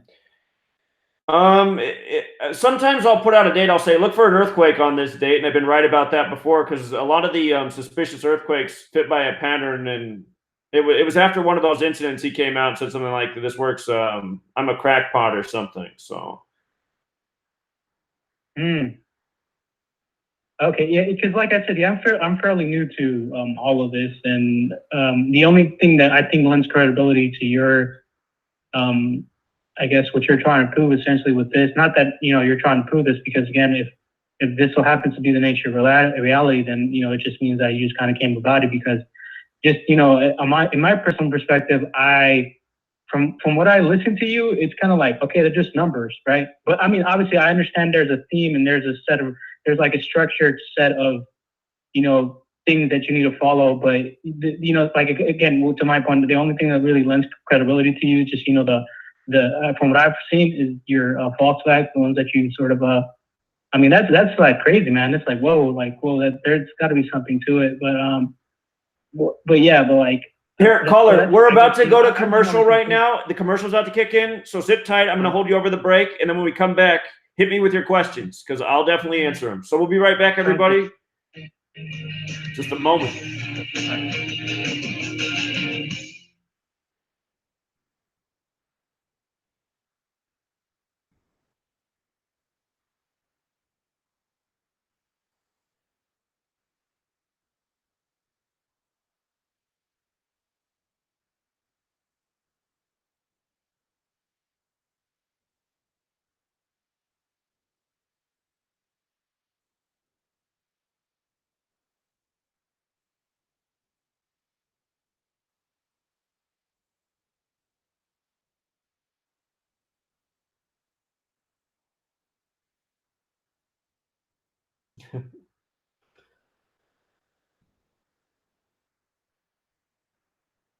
Okay, I can talk now. I'm taking questions over the break. I just have to be quiet until it goes to commercial. Otherwise, they'll hear me talking over the music. Somebody said, "Why am I wearing sunglasses?" I've done some damage to my eyes here in recent days, and wearing these sunglasses has really helped reduce the pain. So I got some of those fancy yellow glasses coming that are supposed to help with the blue light, but now I'm wondering if they could possibly be better than this because these ones are really doing the trick. So I don't normally wear my sunglasses inside, but they're helping keeping my eyes pain-free or less pain. So the man on the phone, he's having trouble finding his words, but we heard him. He just found the show, and he's only been listening a couple days, and he's not so sure about it, which is fine. I mean, he's only been listening a couple days, so it's brand new to him, and I don't know if he's nervous or what, but he's going to get to his question, and I'm excited to hear what his question is. So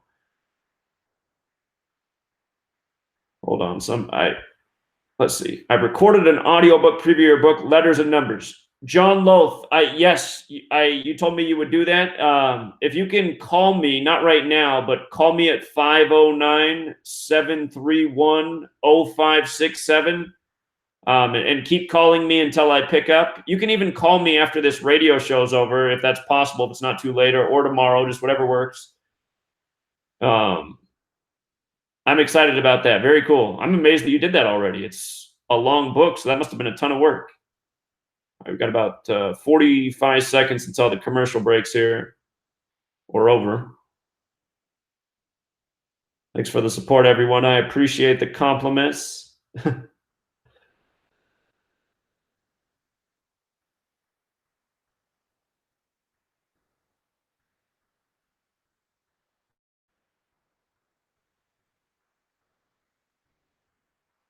The yellow are better. Okay, great. Yeah, these ones are already making a world of difference. It's $5 a month for all the sports conversation on Patreon. It's $1 a month for all the podcasts. So for $5 a month, you get to participate in the Monday through Saturday live decodes, plus everything else I put out on there. Plus you get the podcast too, and you get a copy of the book. So you get quite a bit for $5. All right, we're coming back from the commercial here. No fear. We are TFR Frequency Radio.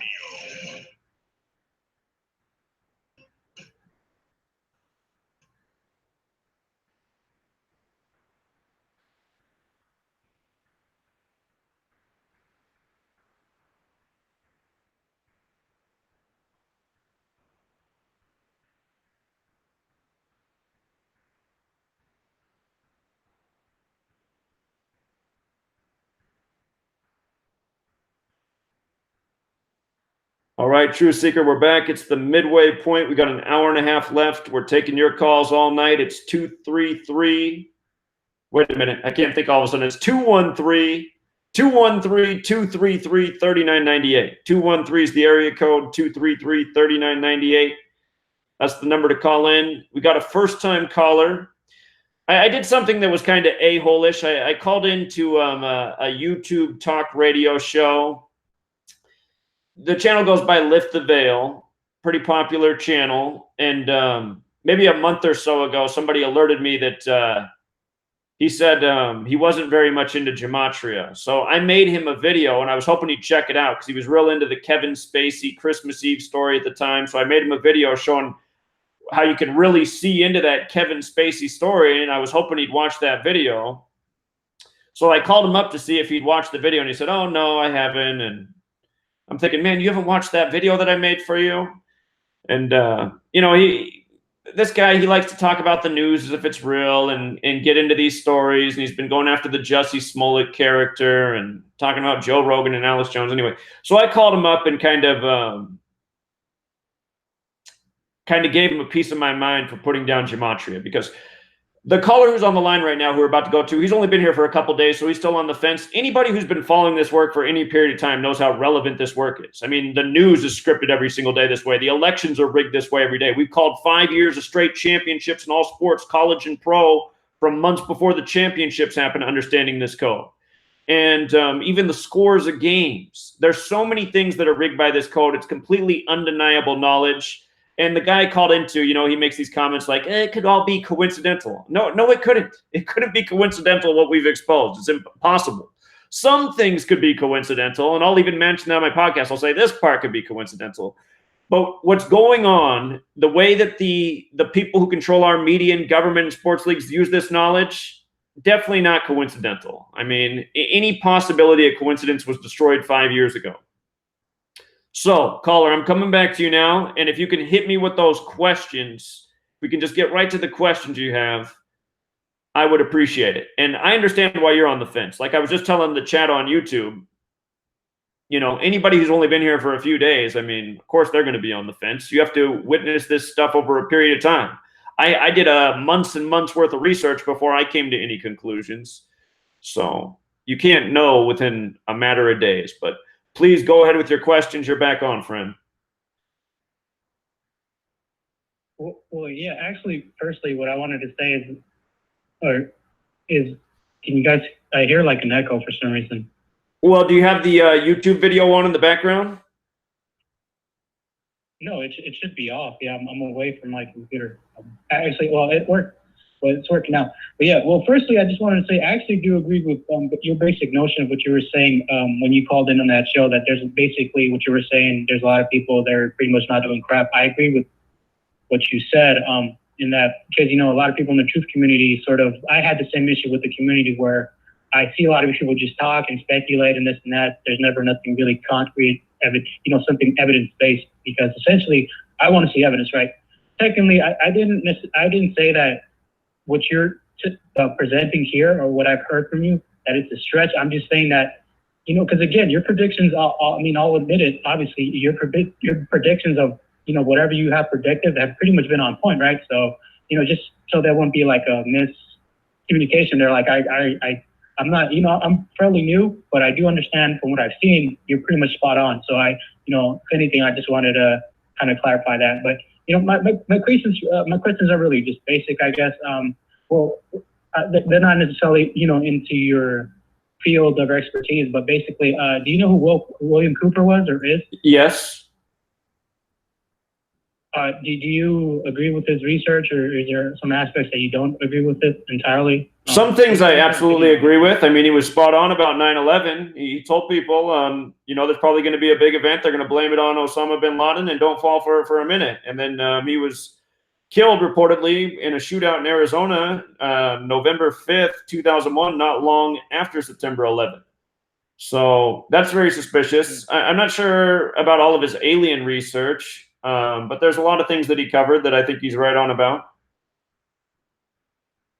Right. Yeah. Well, yeah, because the thing was, from what I understand from him, basically his early research was on the UFO movement, and he basically, after the fact, probably somewhere around the 90s. Because see, when I was, I'm pretty much, I'm like about 26, so I was, pretty much an infant at the time when he came about on the scene, and I looked back into his research. I thought it was, compelling, such as yours. Also, it's pretty compelling.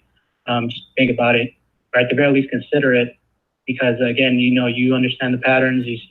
Obviously, me and you have that in common, right? That we kind of don't agree with what we're told. Because I think you mentioned in an earlier interview that you were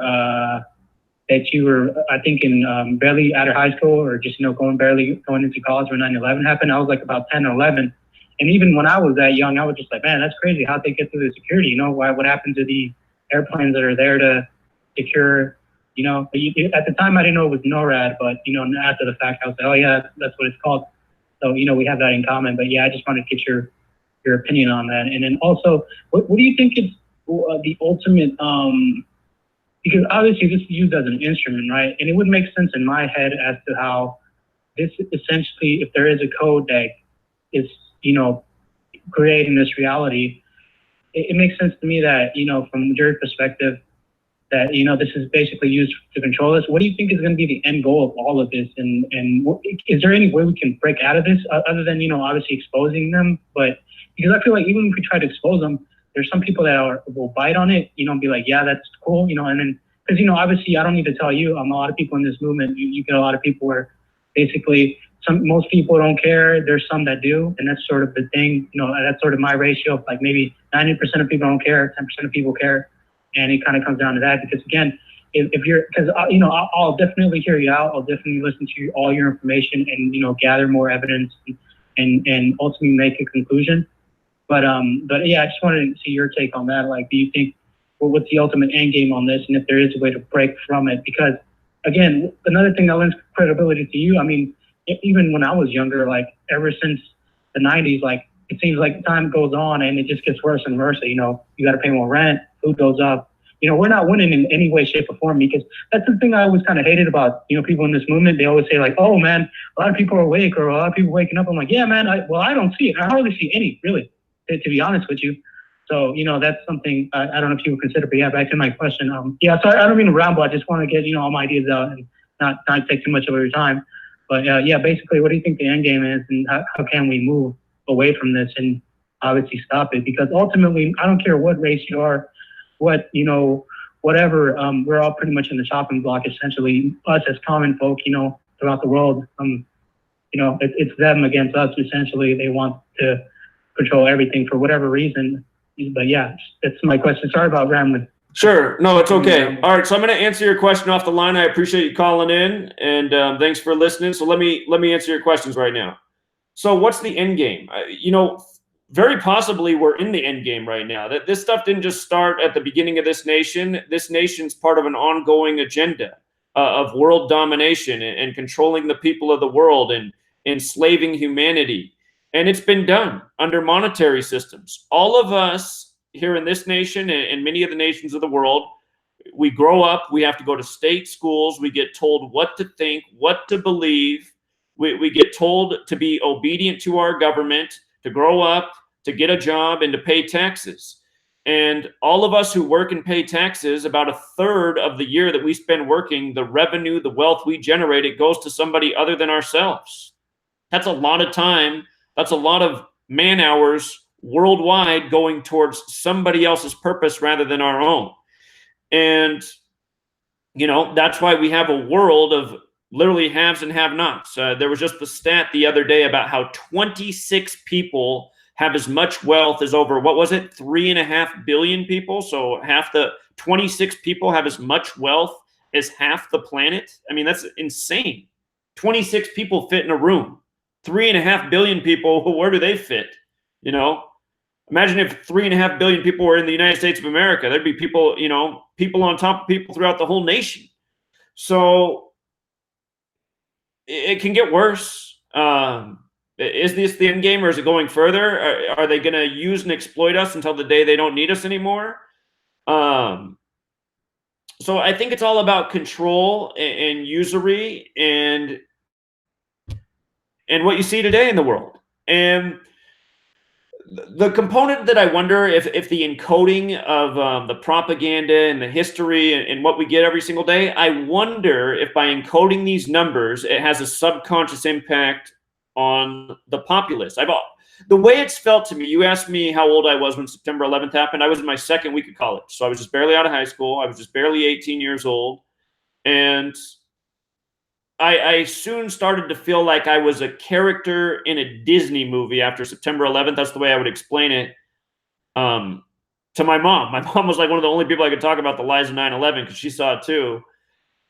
But I'd say it's like we're in a Disney movie. It's like there's a magical spell over the land and nobody can see the obvious. You know, nobody wanted to talk about 9/11. And if you did talk about it, people would get angry. And, you know, I had people my own age want to fight me. And so that's just the way it felt to me. I was like, God, it's like we're under a spell. Why am I not impacted by this spell? So I've just always wondered, why is it that way? Is it something about this knowledge, or is it something more like, you know, we're chemically poisoned and we've been taught to be obedient from day one? I mean, it could also just be that. And so anyway, that was part of your question. The other part was, how do we get out of this? And maybe this knowledge is key in getting out of this. Maybe we figure out how to use this knowledge in the way they do to break their spells. If that's the case, we're going to have to find somebody who's more knowledgeable. Or if you were listening at the beginning of the show, a woman called in and she talked about how there was this freakish electrical thing that happened in her life, and then she noticed the words that were involved in that moment synced with her name. And you know, maybe sometimes we're accidentally, how do I put it, touching on the magical side of this, and we're making things that are, you know, labeled magical happen without even really understanding what we did. I had a really weird moment that's captured on video from February of 2016 where I was doing this to my head like I was thinking. And, well, people on the radio can't see I'm spinning my hand by my head, you know, like when you do that when you're, sometimes you do it like a crazy person, but sometimes you do it like to say the gears in your head are turning. I was saying like with my words, I was brainstorming and I was spinning my fingers on my head. And as I was doing that, the light went on in the room I was in. And that had never happened before, and it never happened after. Really weird thing. And I was talking about in the moment why I thought Donald Trump would go on to become the president, because he was this divisive character, and the media was really working hard to divide us racially at the moment. At that point in history, all this racial divisive propaganda, which is still going on to this day. But it was just such a strange thing the way it happened. And anybody out there can go and search for that video on YouTube. I did re-upload it. You know, my original channel is deleted, but I re-uploaded that video. Just search Zachary Hubbard, February, Trump. Zachary Hubbard, February 2016, Trump. Be sure to put the year 2016 in there. It'll pull up. But it was just so strange. And, you know, perhaps there is this greater power that can be accessed that can help us get out of this situation. I don't know. To me, the more logical thing to do is, again, to create community, to make it so that people can escape their slave job and collect around people that are like-minded and have a similar purpose. And from there, help build awareness and build other opportunities for people to become part of that community until there's a critical mass that can really help change the direction of things. And that's definitely not going to be a project that would ever happen overnight, but whatever it is that we have to do to help improve the state of things in this world and get out from under the tyranny and agenda we're on, it's going to be a monumental task, and it's going to take a lot of time and work. And, you know, I've been going day and night, nearly 7 days a week for over 5 years straight now. And it's going to take a lot more people working as hard as I am and working. The biggest problem with what I've been doing for so long is I've been by myself. And that's also part of why I get mad at these other truth channels that don't help out. You know, this work's been censored and locked down from day one. And, you know, for all these other truth channels out there that are all about money, like the guy I called into selling T-shirts, he should take a gander at my Patreon page and his. You know, I have 30 times as much revenue on my Patreon as he does. So maybe that's the way to get these other truth channels to talk about Gematria. If they can see that there's, you know, a financial market for this. And I don't want to make it about money, but so many people are money motivated, you know. People start talking about Gematria, they might realize, wow, there's an audience out there that's willing to invest in this because this knowledge is important. So I just wish more people were speaking about it and working to get the information out there. Because like I've said from day one, when the right people come across this work, they're going to take it a lot further. The caller from New York earlier, brilliant guy. He's helping take it further. This guy that just found it in recent days, Brandon out in California, he's going to take it further. And, you know, Derek's helped take the work further. Derek came along and built Gematrinator and helped revolutionize it. A lot of people who help do this work, Dan Behrendt, Chigozie, all these people are helping take it further, but there has to be more people. So there needs to be a lot more. All right, let's go out to East Bay. How are you, East Bay? Uh-oh. East Bay, you there? Uh-oh. Last week we were able to get through to East Bay. We were always able to get through to him, but for like a month plus, we've been having trouble. East Bay, are you there? Oh, man. East Bay, you got to do what you were doing last week. I think I heard something. East Bay, I'll come back. Something's wrong right now. I'll come back. Sorry, man. He's been waiting a long time. Let's go out to Delaware. Delaware? Uh-oh. Is the problem on my end? Delaware, are you there? Let me try Tulsa, Oklahoma. Tulsa? Hey, what's up, Zach? It's Rich. Hey, Rich. What's up, man? Hey, I was just listening to the radio show, and I've been trying to respond to the caller. He was like 9 callers ago that didn't have a Facebook and wanted to reach me about the cards. Right. We can give them at any time, even if I'm not on here. My email address to PayPal is all they have to do, and they can put a note on their shipping instructions, and it can be done. Okay, so you want to put out your email address again? For the New York caller, this is the man with the business cards. If you send him a PayPal to his email and put a note and say, hey, I need the cards mailed to this address in the note, he'll get it to you. Name, phone number, address, and it's RIC. It's my name, Rich Quinn, RICH period QUINN 1978 at gmail.com. And that's my address at PayPal. And it's $17.90 after shipping. So if anyone doesn't have a Facebook and they want the cards, which I'm very enthusiastic to hear, you just PayPal it to me. And the people who do have Facebook that join, we put them in Gematria chat. So we're growing that. And that way people can communicate and give tactics on where they gave their cards out to and stuff like that. So we have a whole, I wanted to say that, like, I've been hearing a lot of people say, oh, I've listened to you for 6 months, or I'm on the fence, you know, kind of stuff like that. That's why Daily Dose of Gematria is there. So you can inbox and I'll send people on. I love people on the fence. I just send them about 10 straight riddles. I put headings on videos. We have all your videos are important, not just the ones you put out every day. Everybody should, you know, dig up your old work, even if it's old news. And don't ignore the sports post if you don't like sports, because there's a lot of valuable information in showing riddles there. You know, that was a few things that were on my mind as I was listening to the show. Absolutely. And appreciate it, Rich. Again, everybody who's on Facebook, if you do a search for Daily Dose of Gematria, you'll find Rich's page. He's the admin there. And he can help you get those business cards if you want to help spread awareness about this research. Yep, and people on the fence, just inbox the page and say, hi, show me some videos. And I have hand-picked ones already in the chamber for them. So very cool. That's kind of, you know, with these business cards, it's going to be growing. I can already like feel it. And there's going to be a lot of questions. You can just send the questions to Daily Dose of that. It's up to you, buddy. Awesome. All right, Daily Dose of Gematria. Thanks a lot, Rich. You have a good night. Yep. All right. Take care, man. Yeah, appreciate his passion. He's been working real hard in his free time to help more people find this research.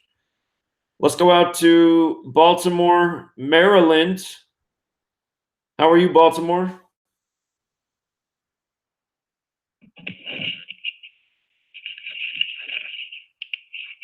Hello? Yeah, you're on. What's going on? Oh, hey Zach. You know what? Derek fixed, like, changed the little number property thing on his website. You know how you like? Yeah, I know what you're saying. Fibonacci number and prime number. Right. And why he link it to that Numbers Empire? Like, I miss his. His was much better than the one now at Numbers Empire. Yeah, he did that because his website was unstable and it kept giving an error message when you were trying to use the number property thing. So when he switched it, it was funny because then his website got stable the same day he switched it. So I imagine he'll switch it back. But he was just trying to do that because when the website was under attack, that area wasn't functioning very well. That's interesting. Yeah. That was a very handy tool. I loved it. All that information's still there on Number Empire. You just got to use your eyes a little bit more because it's not organized as well. Okay. Yeah. Okay. I appreciate that. All right. Welcome, man. You have a good night.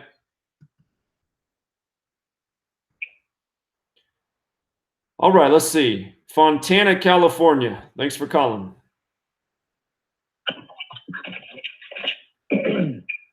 Zach. What's up? What up, Zach? Man, people just got the last guy with the he was asking about the end game. What's the end game? Like, people just gotta wake up. You know what I mean? And just start believing people. People like Zach, people that's putting the truth out. You know what I mean? You gotta start believing people. And cause it don't like the dude, he said he only been listening to you for a day. You know, you got you got some that's been listening to you for 6 months or whatever. And some it might take a while for you to get it. But if you asking God and Spirit to guide you, all this stuff gonna line up. You know what I mean? Because it don't take a whole day to know the sun is out. So for one, you got to know the nature of these people who you dealing with. You know what I mean, Zach? And you get it. And you know what I mean? You've been on it. I've been with you for years. And so basically that's just it. People got to wake up and just start believing, and like it's not a coincidence.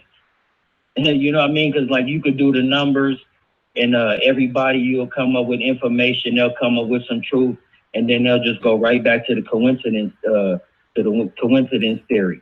Oh, that's just a coincidence. Right. You know what I mean? Like the hater word gotta stop. The coincidence word gotta stop.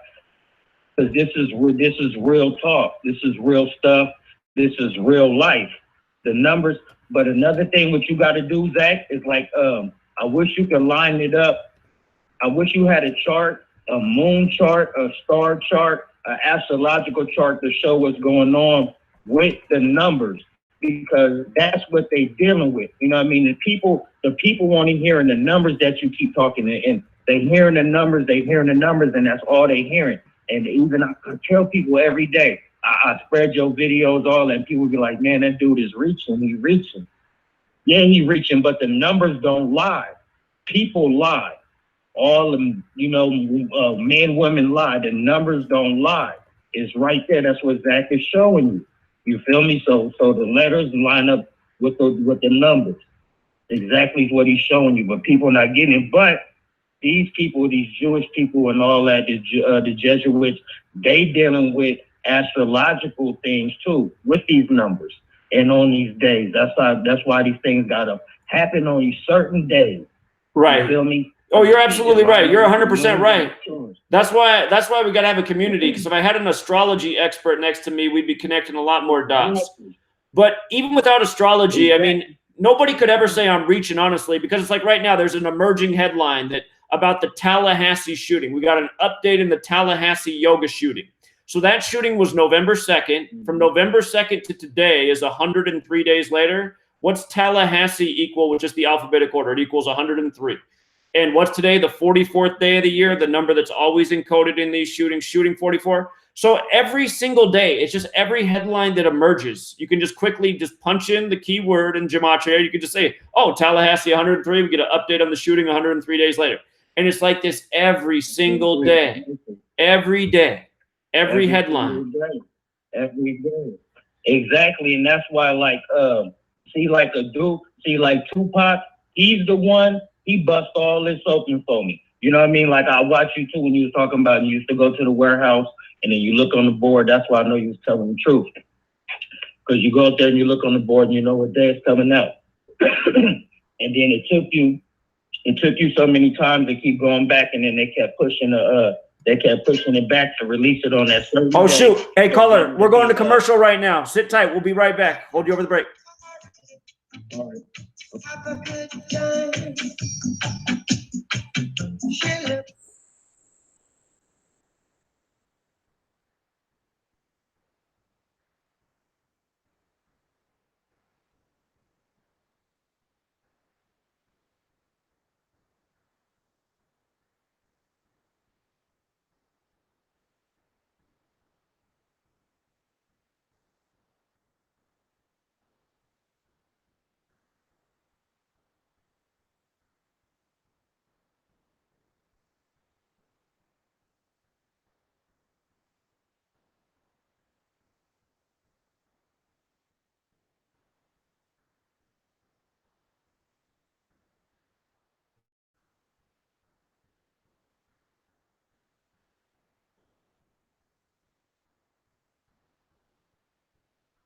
All right, we're on commercial. We got 2 minutes. Taking a peek at the chat. Yeah, look at that story that just emerged about Tallahassee, man. 103 days later. 103 is the 27th prime. Today also happens to have 27-day numerology. And that whole Tallahassee shooting was by the numbers in the first place.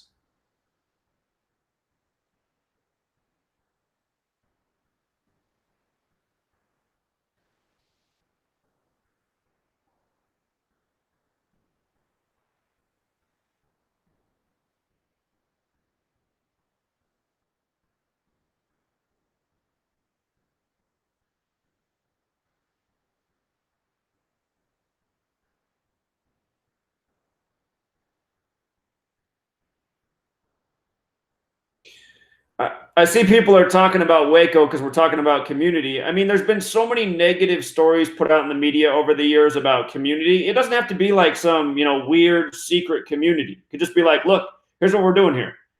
We're growing food. We're about truth. We're about getting out from under this system. And that's it. And we welcome all people. It's just, if you're going to be a part of this community, you have to just agree to these 3 simple things. You're going to help grow food. You're going to be about truth, and you're going to be tolerant of others. I mean, if everybody could agree to those rules, then, I don't think anything would get crazy. So.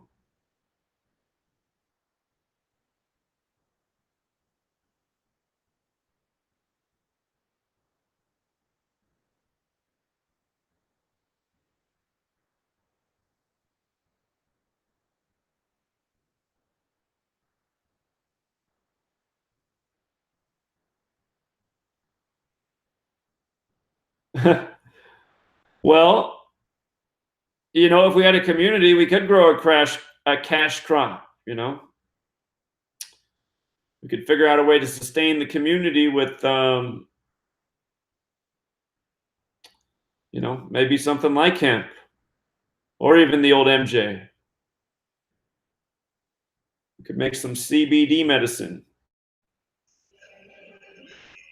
All right, we're coming back, Truth Seeker. Truth Frequency Radio.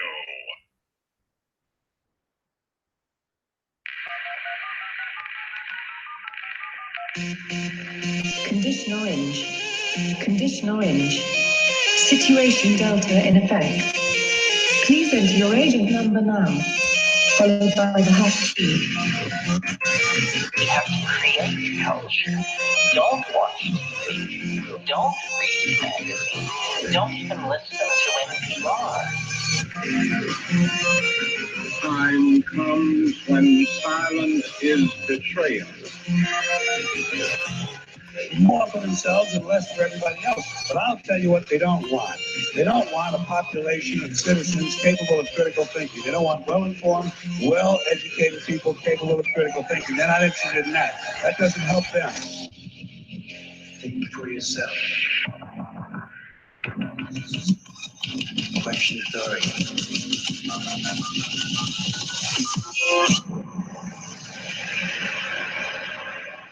This code has been compromised.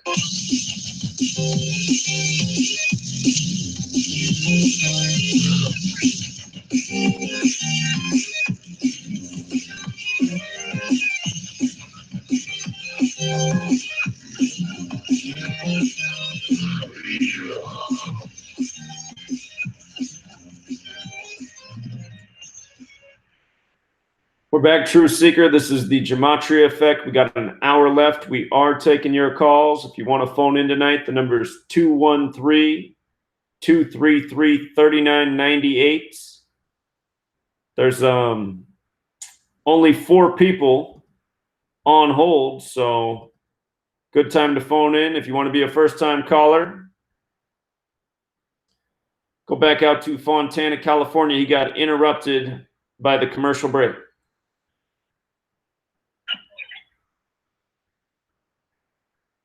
Caller? Yes, yes. All right, yeah, you're back on, man. Yes, yeah. Okay, yeah, man. It's just people gotta know the nature of these people though, man. Know the nature of these people. Quit thinking these people is your friend. These people do not love you. That's why you the Goyim. You know what I mean? And really, it's some evil genius. You know what I mean? So it's like, could we even be mad at these people for doing us like that? Because we ain't waking up. Ain't nobody waking up. No matter how much you tell a motherfucker, I don't know if I can cuss on here. I don't know how much you tell people, they just don't get it. They don't wake up. So it is a spell. Like when you said it must be a spell. It is a spell. From the Hollywood, all that shit that they do, it's a spell over this motherfucker. The whole America, it's a business. You still a slave. It's a plantation. You think because you got a house, or you a slave. You in a plantation. And we send the money back right to England. All roads lead to Rome. How much money we get them every day from NASA, from the DMV, all this fake shit that we don't need. You feel me? From the news, all roads lead back to Rome. So really, all this information this is deep science, people. So wake up. It go back to the Bible. Go back to the 33. To the 33-degree Masons. That's why they 33. You know what I mean? Jesus died at 33. You know what I mean? He died with 3 people with him. You know what I mean? When he died, he came back 3 days later. You know what I mean? This is all knowledge. You got 33 vertebrae in your body. Then your last one is your pineal gland, the highest, the most high. You know what I mean? Your chakras, your 13 chakras, 7 up, 6 down. You know what I mean? So they want to deal with the 6. That's what all this is about, the 6. You know what I mean? And these people get paid to ride with these people. So quick, black people wake up. Everybody wake up. White people, all y'all. You think black people ain't getting paid to sell you out? They getting paid to sell you out day in, day out. You feel me? So that's what this is about. People, you know, oh boy, what's the end game? The end game is just quit giving them your energy. Quit feeding into it. It's all fake. You feel me? And it's going to continue to be fake until they just do what they do. They don't love God. You know what I mean? They ride on a different vibration. You know, we the Goyim, sheeples. Y'all sheep. You ain't waking up. You got to unplug Neo. You know what I mean? You the one. Unplug Neo. Unplug from the Matrix. Until you unplug from the Matrix, you ain't never going to wake up. What's the Matrix? Look at the movie. numbers that run through it. 1 and 0. What's the 1 and 0? That's the computers. It's all science, but it all go back to the stars and all that. That's why when you do the numbers too in the gematria, I wish you had a chart on showing where's the moon, what's the star in the sky, all of that, so people could know it ain't just numbers. It got to go back and do with a lot of stuff. It got to go back. That's why black people is the most hated in the Bible. You know what I mean? And all this shit go back. We in Black History Month. It go all right back to that. You know what I mean? To the sciences, it's all genetic annihilation. You know what I mean? No one asked what we gonna be when we be here. God just make you when you here. But no disrespect to nobody, but whoever, Zach, the dude that the last call that was talking about the end game, if you have a baby with a black person, Mexican, the baby is gonna come out more with that gene. So that's just what it's about. It's about genetic annihilation. So they don't want no love on the earth. So they constantly bring up stories about hate black people, hate Mexicans, hate poor, whoever. They don't want no love on the earth because they're the minority. We ain't the minority. It's more color on earth than it is of white people, of anybody else. So they want to protect that. So y'all got to know that. I don't know why they mad at God, and I don't know why they do all this science and all of that, but that's what it's about. Y'all got to know the nature of the beast. You're dealing with an enemy. They ain't never going to love you. It go down to everything. They evil on every part. All types of shit on what they feed you, all type of shit, but you think that's your friend. As long as you got a Super Bowl or you got some beer, you know what I mean, some Snickers, some pizza, all this old crazy shit that they feeding you anyway, you don't give a fuck. And that's what it's all about. And that's why we the Goyim, you sheeples. You got to break away from that.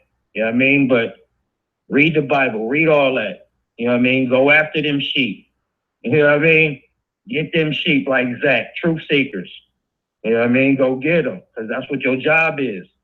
You ain't here to just be watching the Super Bowl and, knowing all of their stats, knowing LeBron's stats.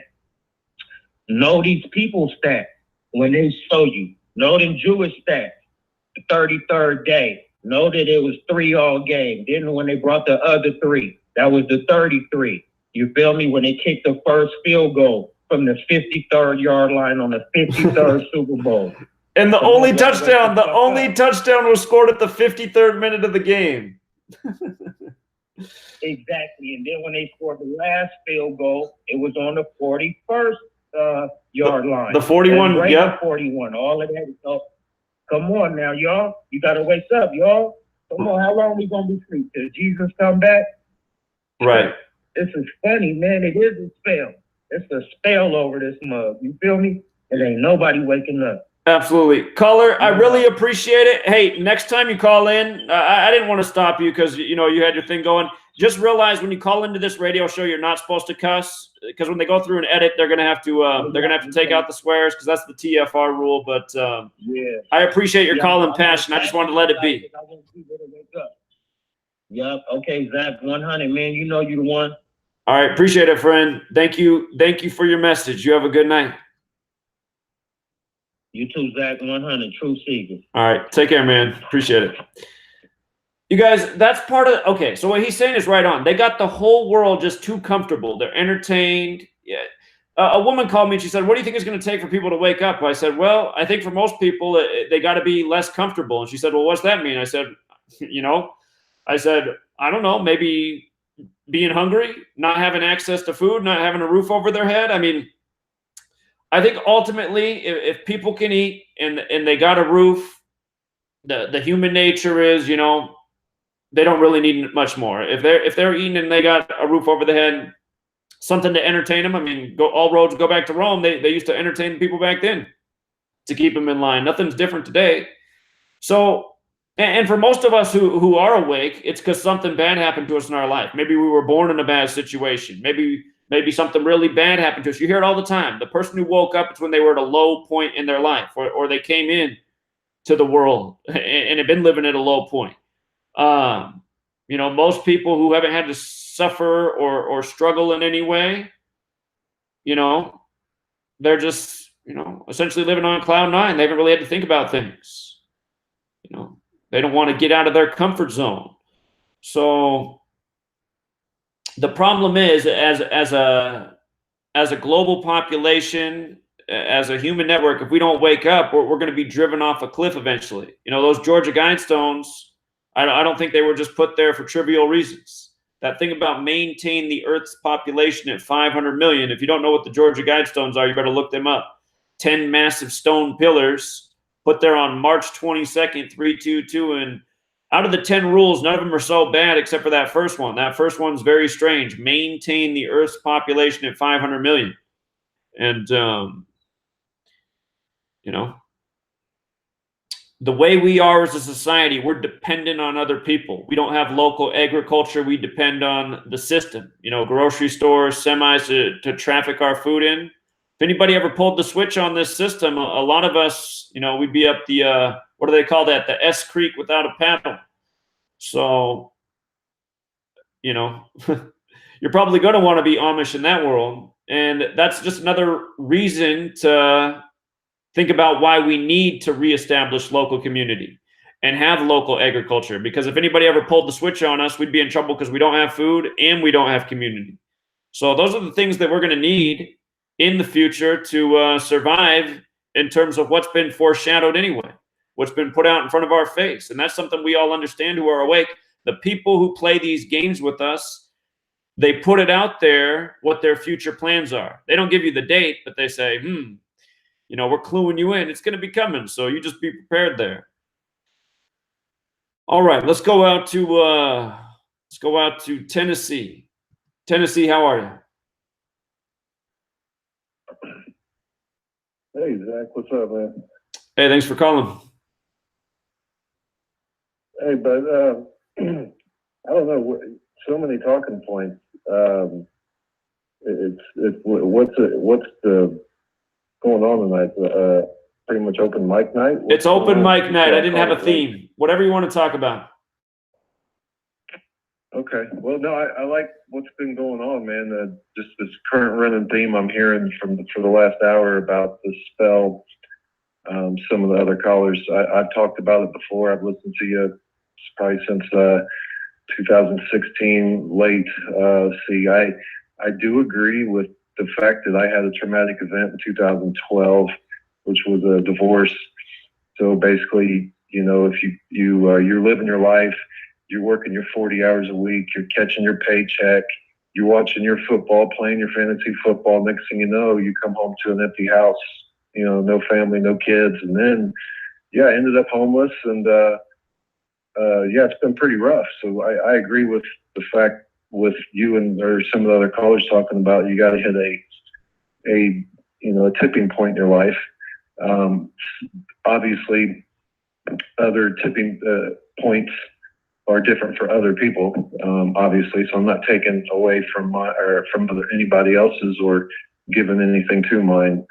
But definitely what it did was it opened my mind to discovering different rabbit holes and leading ultimately to, you know, Gematria. I totally agree with the moon and the astrology side of things, kind of mixing, trying to get some of these other callers. The moon guy, I've heard him calling a couple times. I forget his name, man. If you ever get him on, you leave him on your show for a good 30 minutes, or, you know, you two correspond beforehand. That'd be one hell of a show. But I do agree that mixing all those elements is the key to the puzzle. I've talked about the puzzle pretty much every time I've called, but also, Bud, I want to tell you, I got that YouTube channel. I ain't called you in about 3 weeks, but I listen every week anyways. But yeah, my YouTube channel, you care if I plug it, man? Go ahead. It's just Divine Mind. So MIND, Divine Mind. So it's just nothing. It's more related to health content. I like to go down the health route because, again, all the callers keep on talking about people are under the spell. I attribute the spell to one, the TV. People got to cut the cord. I cut the cord in 2012. Literally, I quit paying for this shit. I quit paying $120 a month to be brainwashed and programmed. We're all built like computers. We all, garbage in, garbage out.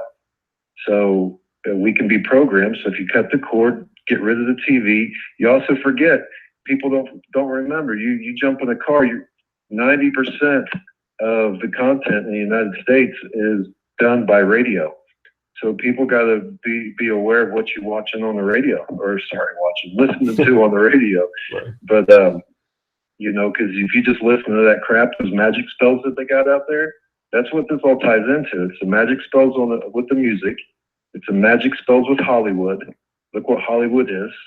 Hollywood from the Hollywood tree. It's what they use to make their magic wands. Look into the history of Hollywood, people. That'll really blow your damn mind. It's basically a military-industrial complex, straight out of Hollywood. And all this was propaganda.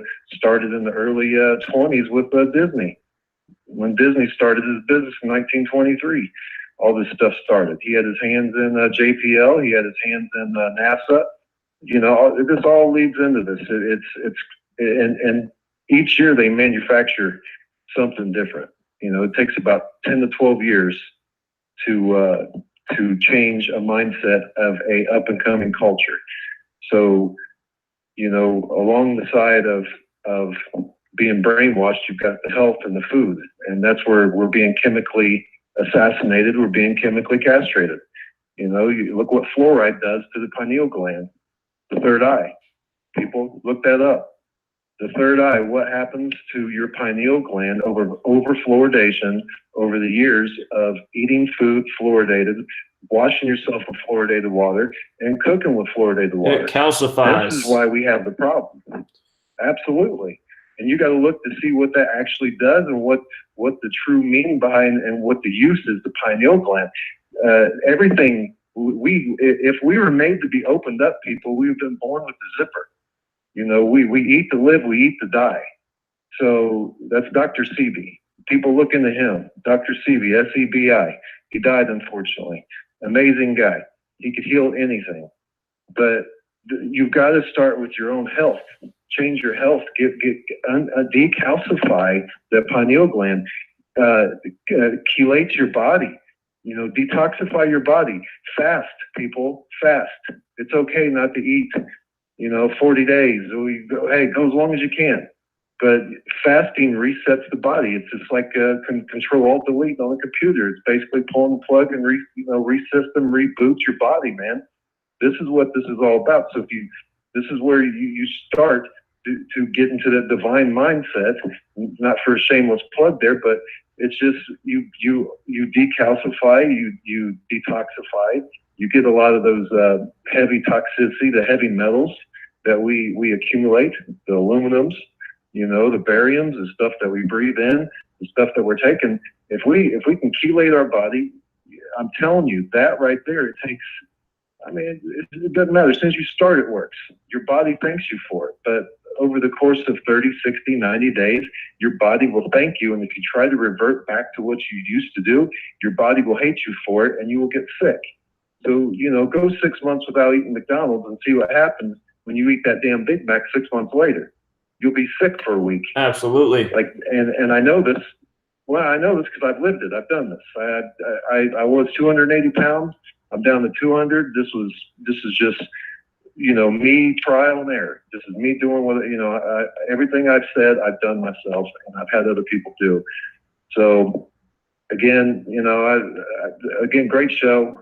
Obviously I'm not talking too much Gematria. It's there. I know it's there. I pick up on it every day. I got about 2 or 3 other buddies. I got hooked into this. We got them buying the books. We're pushing out the shows, pushing out the podcasts, pushing up the sports side. A lot of people, like I told you before, a good way to introduce people is through the sports. Because I was that damn fantasy football junkie that would every Sunday morning I go listen to the injury report to go set up my 4 fantasy football leagues like some dumb jackass. But that's my point. If you can reach people that way, That's a good way right there. And then obviously the news. The news is where I've been getting reach of most people. You just can go through the Daily Mail. The Daily Mail, you can pick out an article each day. Oh, each day, I swear to God, they make it up. They I do. swear to God, they just make it up, and they tie it in with Gematria with the numbers. And most of the time, it's 369 stuff, and it's so easy to look at, like, oh, that's the one. That's the one they're putting out today. What the hell's behind this story? Right. Yeah, absolutely. Anyways, man, this is great show, Bad. Yeah, hey, did you ever look into the 100 monkey effect when I called you about that about a month ago?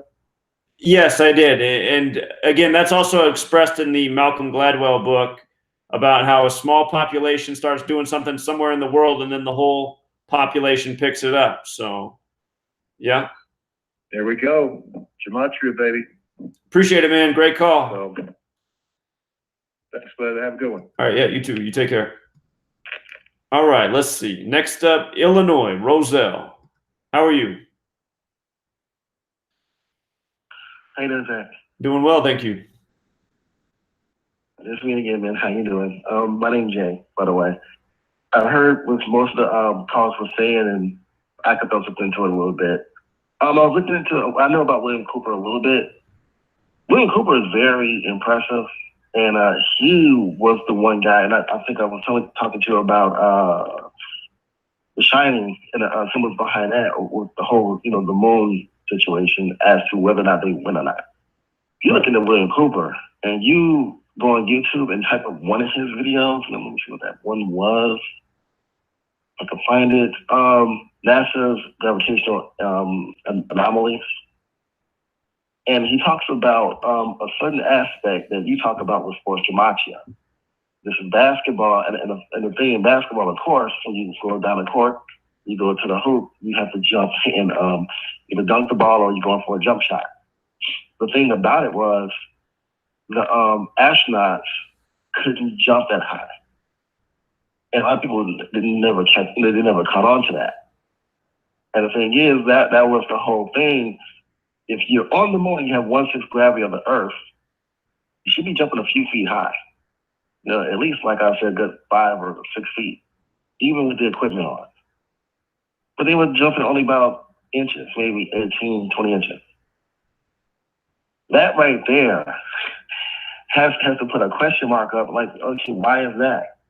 Because that's one of the most controversial things right there along. And then the fact that the spaceship that they were, in the capsule and everything, when it went for takeoff, it looked just very third rate. Just like a piece of crap to take it off. When it shoots back off to the moon and it's supposedly like it's going back up in the air, all good stuff, but it's very deceptive. Then of course the pictures, because it was taking pictures, with the camera that was basically it was throwing shadows every which direction but the right direction from the sunlight. And that was a big question mark. And the interview that they had too, I think when they were talking, this is Armstrong, this is the pilot, I think Michael Collins and Buzz Aldrin, they all looked very rattled, very nervous. Like they couldn't really get the words out, and it kept shifting back and forth with what to say. You can kind of tell that they were kind of lying. But it's all about money. I mean, if it's not Hollywood, if it's not NASA, CIA, all this stuff is just designed to siphon money. And that's what they did a carefully constructed plan to strip the dollar of its value by taking gold away from it, taking silver away from it, so the dollar can stand on its own, so one day it can fail. And in terms of food, yeah, I mean, people have to realize, the younger generation don't understand, but I'm older, and so I remember things like when honey buns used to taste really good back in the 80s. Very good, and it was great. You taste the honey bun now, it's like chewing on plastic. Okay, like plastic and some type of carpet. It just doesn't taste right. And it's a lot of the other foods as well. It just doesn't. It doesn't have a the taste is just very awful and bad. It definitely hitting the system. If it goes in the stomach, your gut, that's it. and that's how people just some people just fall into that mold and they just keep eating like that and they don't realize it, but it takes a strong mind to rise above it. But with the Bill Cooper thing, I did look up one thing real quick on the Gematria a little bit. I didn't get to do much, but it's definitely a fraternity because Saturn, again, is an inhibitor. And Cooper was speaking out a lot about things that the government didn't want, and they had to inhibit him because he was bringing out too many topics. And the things that he was revealing was very controversial. UFOs, free energy, what we should be having, foods, all that. He talked about it. The occult didn't want anything to do with it. JFK, the idea that he even brought up the fact that, going to the moon, that was controversial. And the Bilderberg Group, a lot of people probably might not realize about that. You do, but the Bilderberg Group has meetings every year. And they set up they talk about finances, they talk about this is world finances, United Nations. They bring in leaders and governments and stuff, and they discuss all different types of what's going to happen. And that pretty much the stuff that he was talking about. And everything's my time. We're going to commercial right now, caller. Be right back, everybody.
All right, we got 2 minutes, last commercial break, coming up on the final 30 minutes of the show. Somebody said I could be asleep right now. I'm not. I just got my eye protection shades on tonight. So the eyes were getting pretty bad, but these sunglasses are making a world of difference.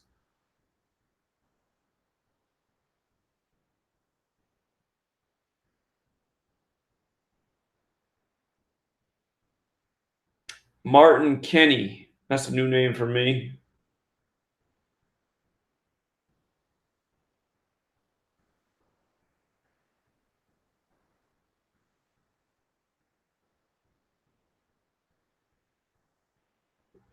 Gematria Forum says I need to get angrier.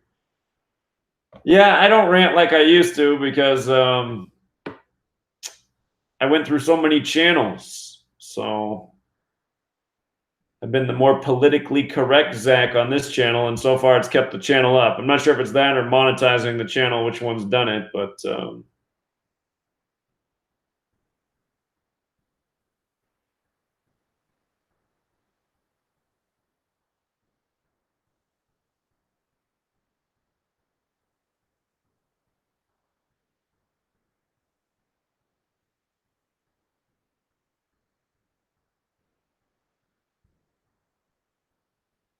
got about 40 seconds till the commercial breaks up here.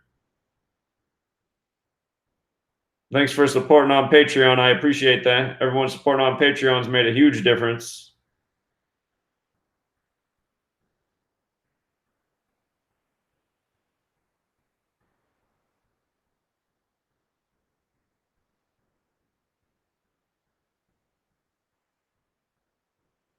Glad you enjoy the book. Thank you.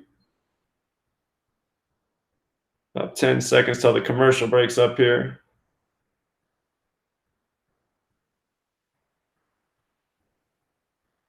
I'm going to get the second book printed, so you'll be able to order the second book printed. Yep. That's going to happen.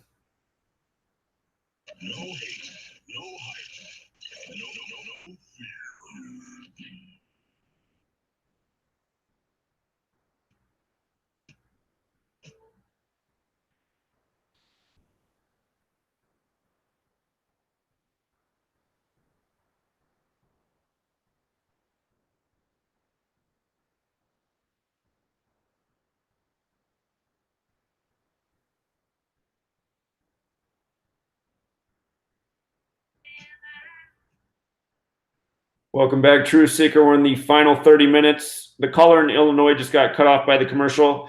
Illinois, I'm going to move on because there's 13 people on hold and only 30 minutes of show left. And you got a lot of great points in, so thank you. For the people who are on hold right now, who I'm about to go to, if you guys can hit us with a minute and a half of, something really on point, that would be great. And we should be able to get everybody in. So Texas, you get to lead it off. Texas, how you doing? Welcome back, Truth Seekers. What's up, Jeremy? How are you? Doing well, man. Thanks for calling. Let's see. I've been doing some research on Fort Knox, and so I've been looking at the history of that. So, do you know how many ounces of gold are in Fort Knox? I don't know what they say. It says it's 147 million ounces. Really? 147, huh? Yep. And I was like, oh man, what more of a Freemason number is there than 147? Right. So I looked at all the words that were 147. It's like Fort Knox, KY, like Kentucky. Huh. Fort Knox Bullion Depository, Freemason, Mount Zion, Conspiracy, England, U.S. military, U.S. president, President of the United States, police, master builder, and 147 windows on the White House. Huh. Perfect. So, and I was looking that it's named after a guy named Henry Knox, and he was the first Secretary of War for the United States. Huh. So I was just stuff I never knew, stuff I never really realized. I was like, oh yeah, Fort Knox, that's where they keep all the gold. But I never really looked into it much. You should make a video on that on your video channel. Yeah, I will. Or the reason I was looking at that is because I was looking at the top basketball teams, and Tennessee is in Knoxville, Tennessee. Ah. And so anyway, I got to looking at that and what was the deal? Oh, they would be a pretty fitting opponent for Duke in the championship game. Sure. Yeah. So today in the headlines, there's a guy on the Knicks called Kevin Knox, and he's from Kentucky. He's a rookie from the Kentucky Wildcats, whatever. And today he had a highlight reel dunk over Ben Simmons. And Ben Simmons equals 147 and 76ers equals 147, the team he plays for. And Kevin Knox was in the headlines because he was talking about tanking for Zion Williams. Because he's on the Knicks. Right. About how they're losing games and whatnot. So there's some kind of rule going on with Knox and Zion. So I checked, and the word Knox is an overlap to Zion in all four ciphers. Huh. That's something. So anyway, just looking at the historical riddles. I guess another little thing is there's a player on Tennessee called Admiral Schofield, and Admiral equals 131, born in London, England, 131. And you know how David Robinson for the Spurs is called the Admiral? Right. He has a son that plays on Duke. So there's a connection between Duke and Tennessee and the Admiral and Fort Knox and Zion, the Zionist bankers who have all the gold. That's kind of what I'm rolling with for now. Very interesting. Well, I look forward to the video, Jeremy. Keep it up. But yep, I guess we'll keep it on moving. All right, man. You have a good night. Thank you. All right. Hey, for one more for 147, remember when you write out 94 as a word, it equals 147, like how George H.W. Bush died at age 94, 147 days after George W.'s birthday. In the Super Bowl, Sony Michel had 94 rushing yards, and his name, Sony Michel, equals 147. And remember, from the first Sunday of the NFL season to Super Bowl Sunday, 147 days every season. All right, let's go out to Michigan.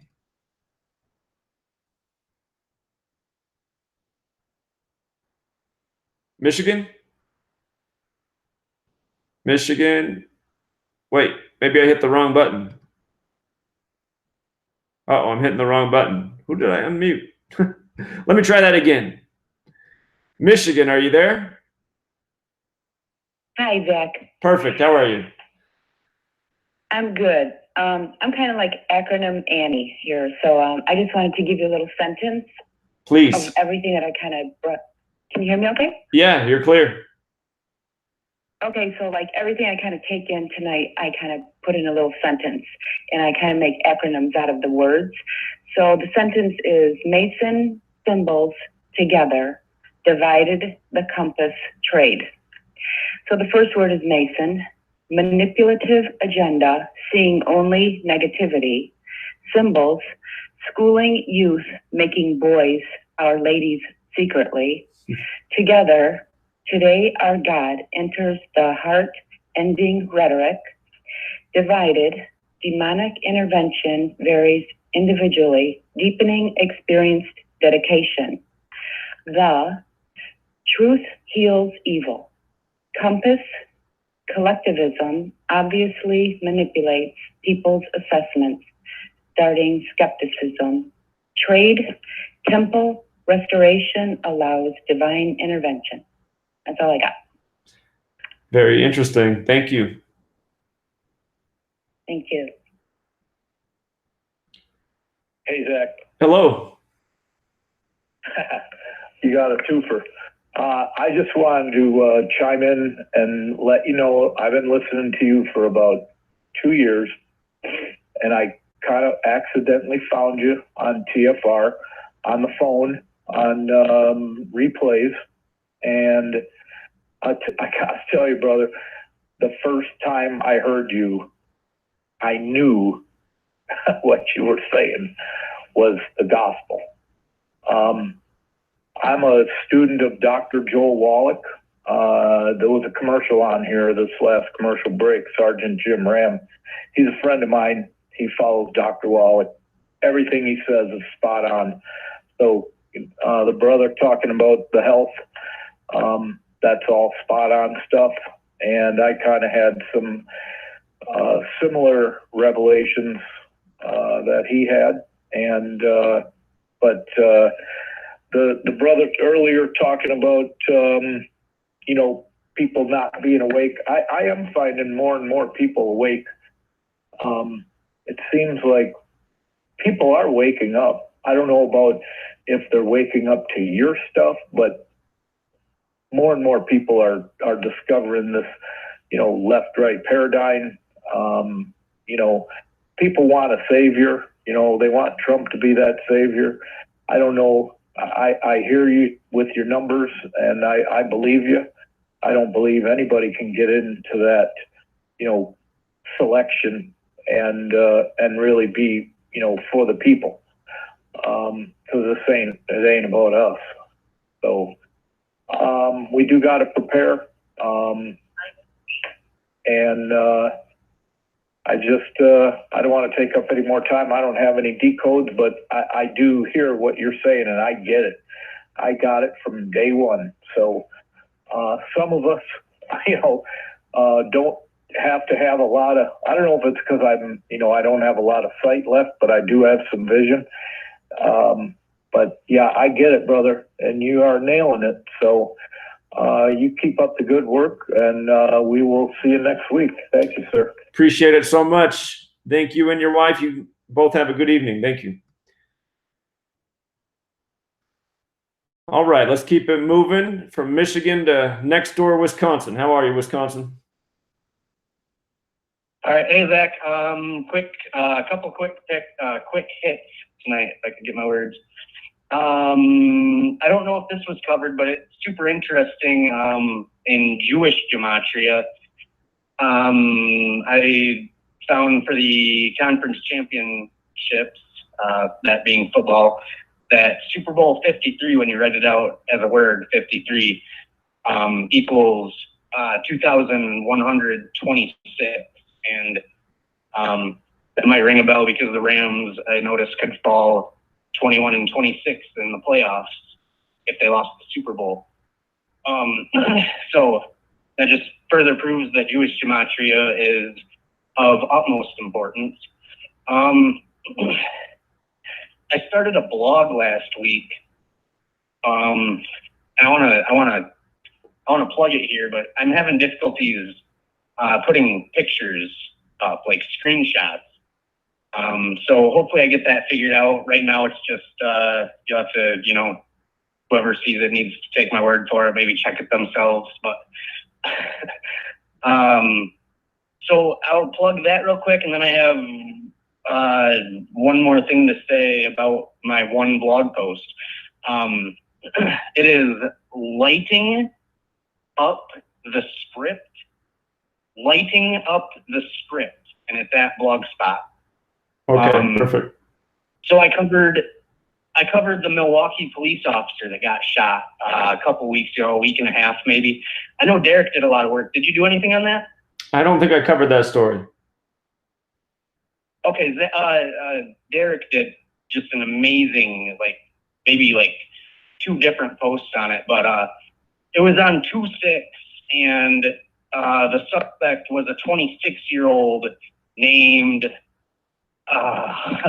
Jordan. His first name was Jordan, and Jordan is, I'm pretty sure, 62 in ordinal and 26 in full reduction. Right. And I just found it interesting. The police officer, Matthew Rittner, threw the first pitch at a Brewers game back in 2017. And right away when I heard that, I was like, oh man, I gotta, look more into this. Like no, I'm not buying it. But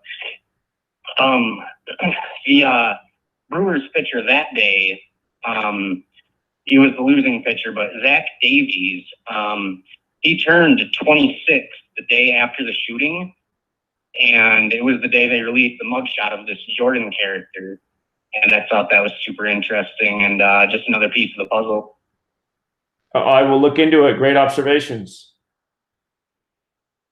All right, other than that, have a good night, and hopefully get my blog going a little bit more, I don't know, convincing, but more in-depth. You'll figure it out. Lighting up the script at Blogspot. You take care, man. Keep it up. Thank you. You too. Welcome. Have a good night. All right, let's go out to Cleveland. Cleveland, you're on. Hey, Zach, can you hear me? Yes, I can. I'll make this real quick, man. I got a decode for you that I'll more than likely give you next week about the Super Bowl.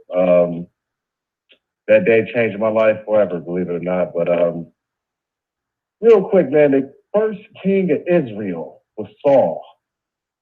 Okay? He was appointed by the prophet Samuel. Now, in the beginning of Saul's career, he was described as a good king. He did what God wanted him to do. And a prime example of Saul doing what God told him to do was in the book of Samuel. I'm paraphrasing real quick here, that basically God wanted the Israelites to go to war with a neighboring country. And for some reason, the men or the populace of the nation of Israel, they didn't want to do it. They didn't want to go to war for whatever odd reason. So Saul, what he did was he took, I believe it was a ram or ox, it was some type of animal, and he cut the animal in two. And he gave it to one of his entourage, one of the people that worked for him, basically.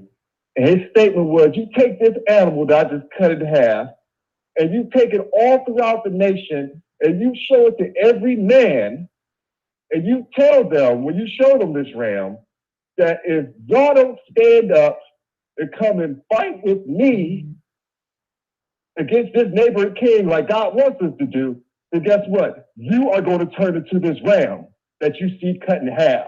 You know what I'm saying? So a reason why I'm saying that, Zach, is to say this. A few weeks ago, you talked about the idea of violence and whether if we can avoid being violent in order to make a change in our current situation. And using that example I just used from Saul, from his beginning of his kingly career, I think the answer is obvious that we can't get out of this without using violence. And for those who, because if you look at what Saul did, he basically used the threat of violence in order to get the men of the nation. And to say that after he did that, like over 100,000 men was ready to fight like the next day. You know, so obviously they didn't want to end up like this ram that was just cut in half, you know? So when you talk about violence, it's hard for me to believe that, you know, people who use the instrument of violence cannot be removed without, you know, using violence, unfortunately. And I don't understand whether if that's the right move to make, but what I am saying is that I don't believe that, you know, sitting around and waiting on, you know, something outside of yourself, you know, to happen will make any progress in our movement, man. In order to get up, in order to make things happen, we have to be active, we have to be proactive, and sometimes that means we might have to get violent. There's a time for peace, and there is a time for war. You know, that's just the nature of the universe that we live in. That's pretty much all I have for tonight, Zach. You can leave me on mute. Appreciate your call and your message, and I look forward to your decode. You have a good night, friend. And I think he's right. Let me go out to Canada.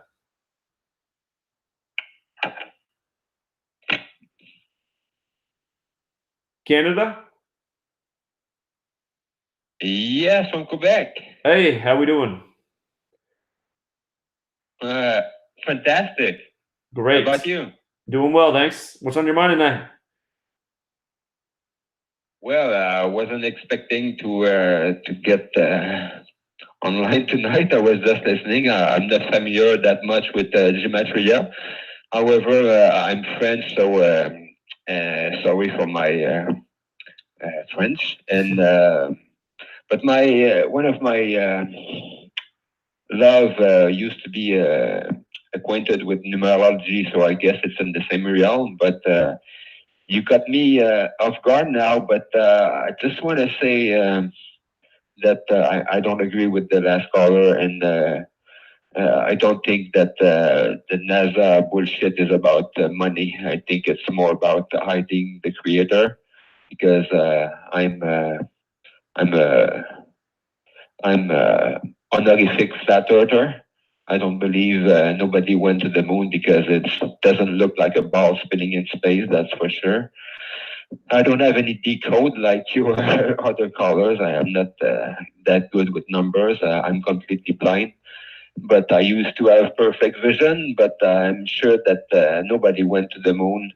And it was so funny that President Trump had Buzz Aldrin on his show. That was so funny. But anyway, what I wanted to say is that I think the answer to all these lies is that we need to recognize that Nikola Tesla was the modern day savior, and that's why his name was hidden from history.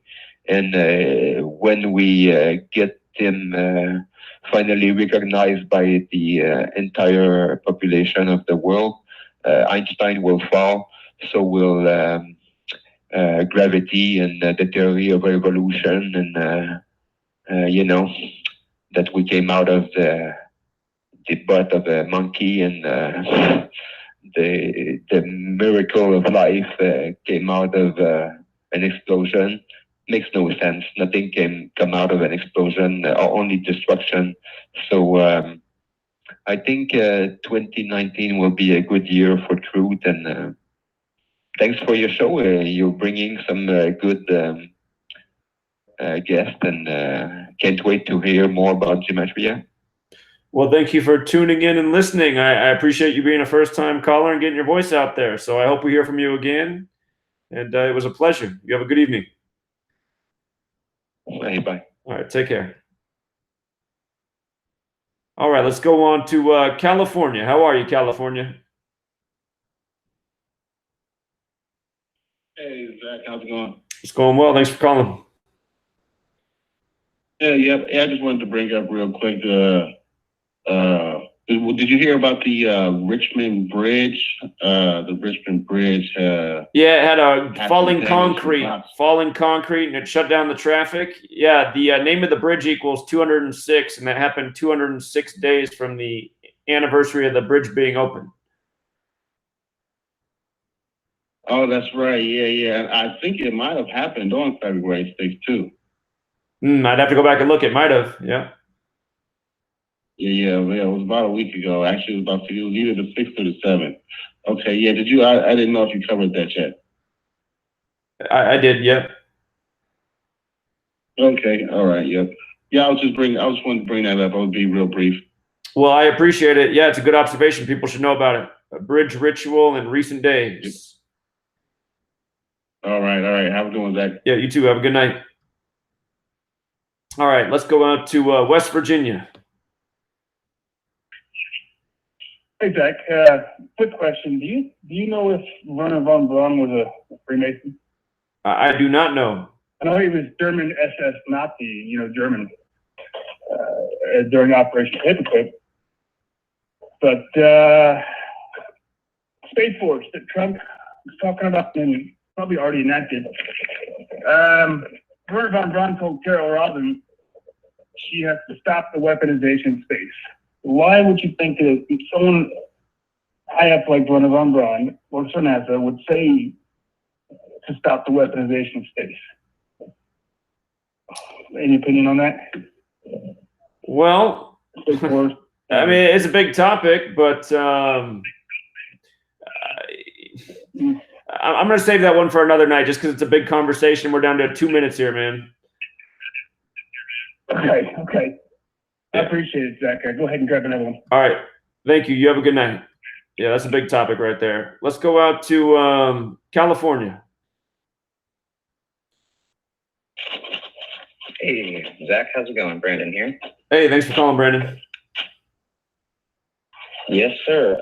I just wanted to drop some names for the listeners on sources of information that I find appealing. There's a lot of talk about gravity in the chats. I think the best source for talking about gravity would be a man by the name of Dan Winter. He's an electrophysiologist. He studies heart math, and he's discovered the inner workings of gravity as an implosive compressive phase conjugative force, which is basically a combination of the Planck scale from Max Planck and the Golden ratio. And that's what's compressing to make gravity possible. It also correlates to the radii of hydrogen. And he also has a lot of information on the DNA and its archetypal geometries and how to use it appropriately. Another person on that topic would be a guy by the name of Graham Forscutt. That's Grayham Forscutt.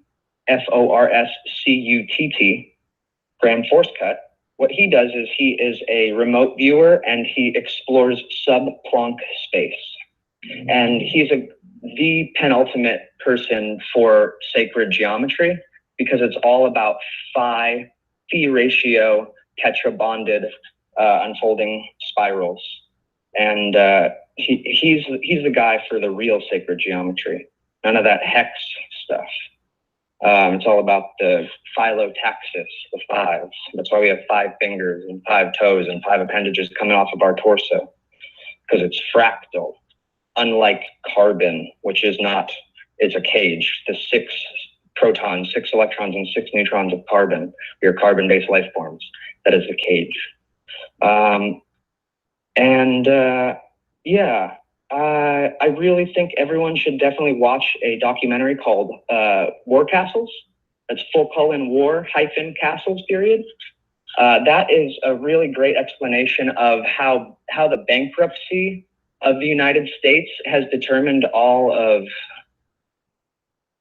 like the historical events, like the Civil War and the stock market crash, and they all line up with the bankruptcies of the United States. And what it is a documentary about the three city-states, the empire of the three city-states: London, Washington, D.C., and the Vatican City.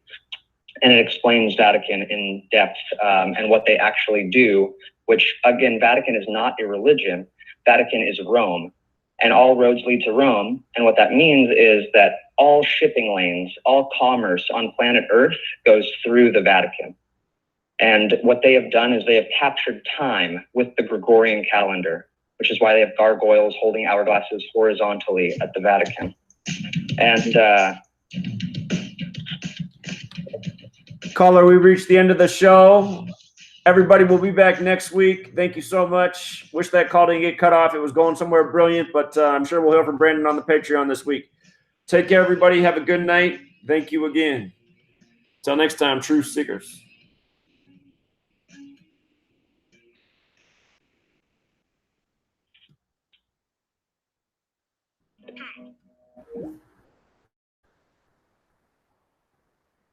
All right, for everybody on the YouTube live stream, it is the end of the show. Thank you for tuning in. Appreciate all the first-time callers tonight. That last caller there, his name's Brandon. He recently found this work. Very brilliant guy. I'm sure that came through just in the couple minutes he was on. But he likes to call into the Patreon live stream, and he's always got something really great to say. So.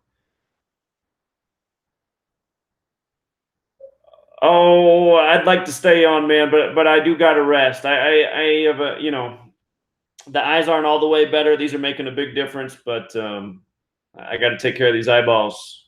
And you guys don't have to miss me too long. I'll be back tomorrow. So.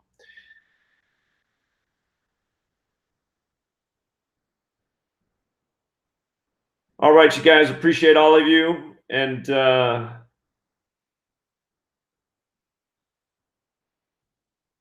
I'll let him call back in tomorrow. It's 9 p.m. It's midnight on the East Coast. We'll wrap it up. We'll come back tomorrow. There'll be another day. But thanks again, everybody. Appreciate all of you contributing once again. So till next time, Truth Seekers.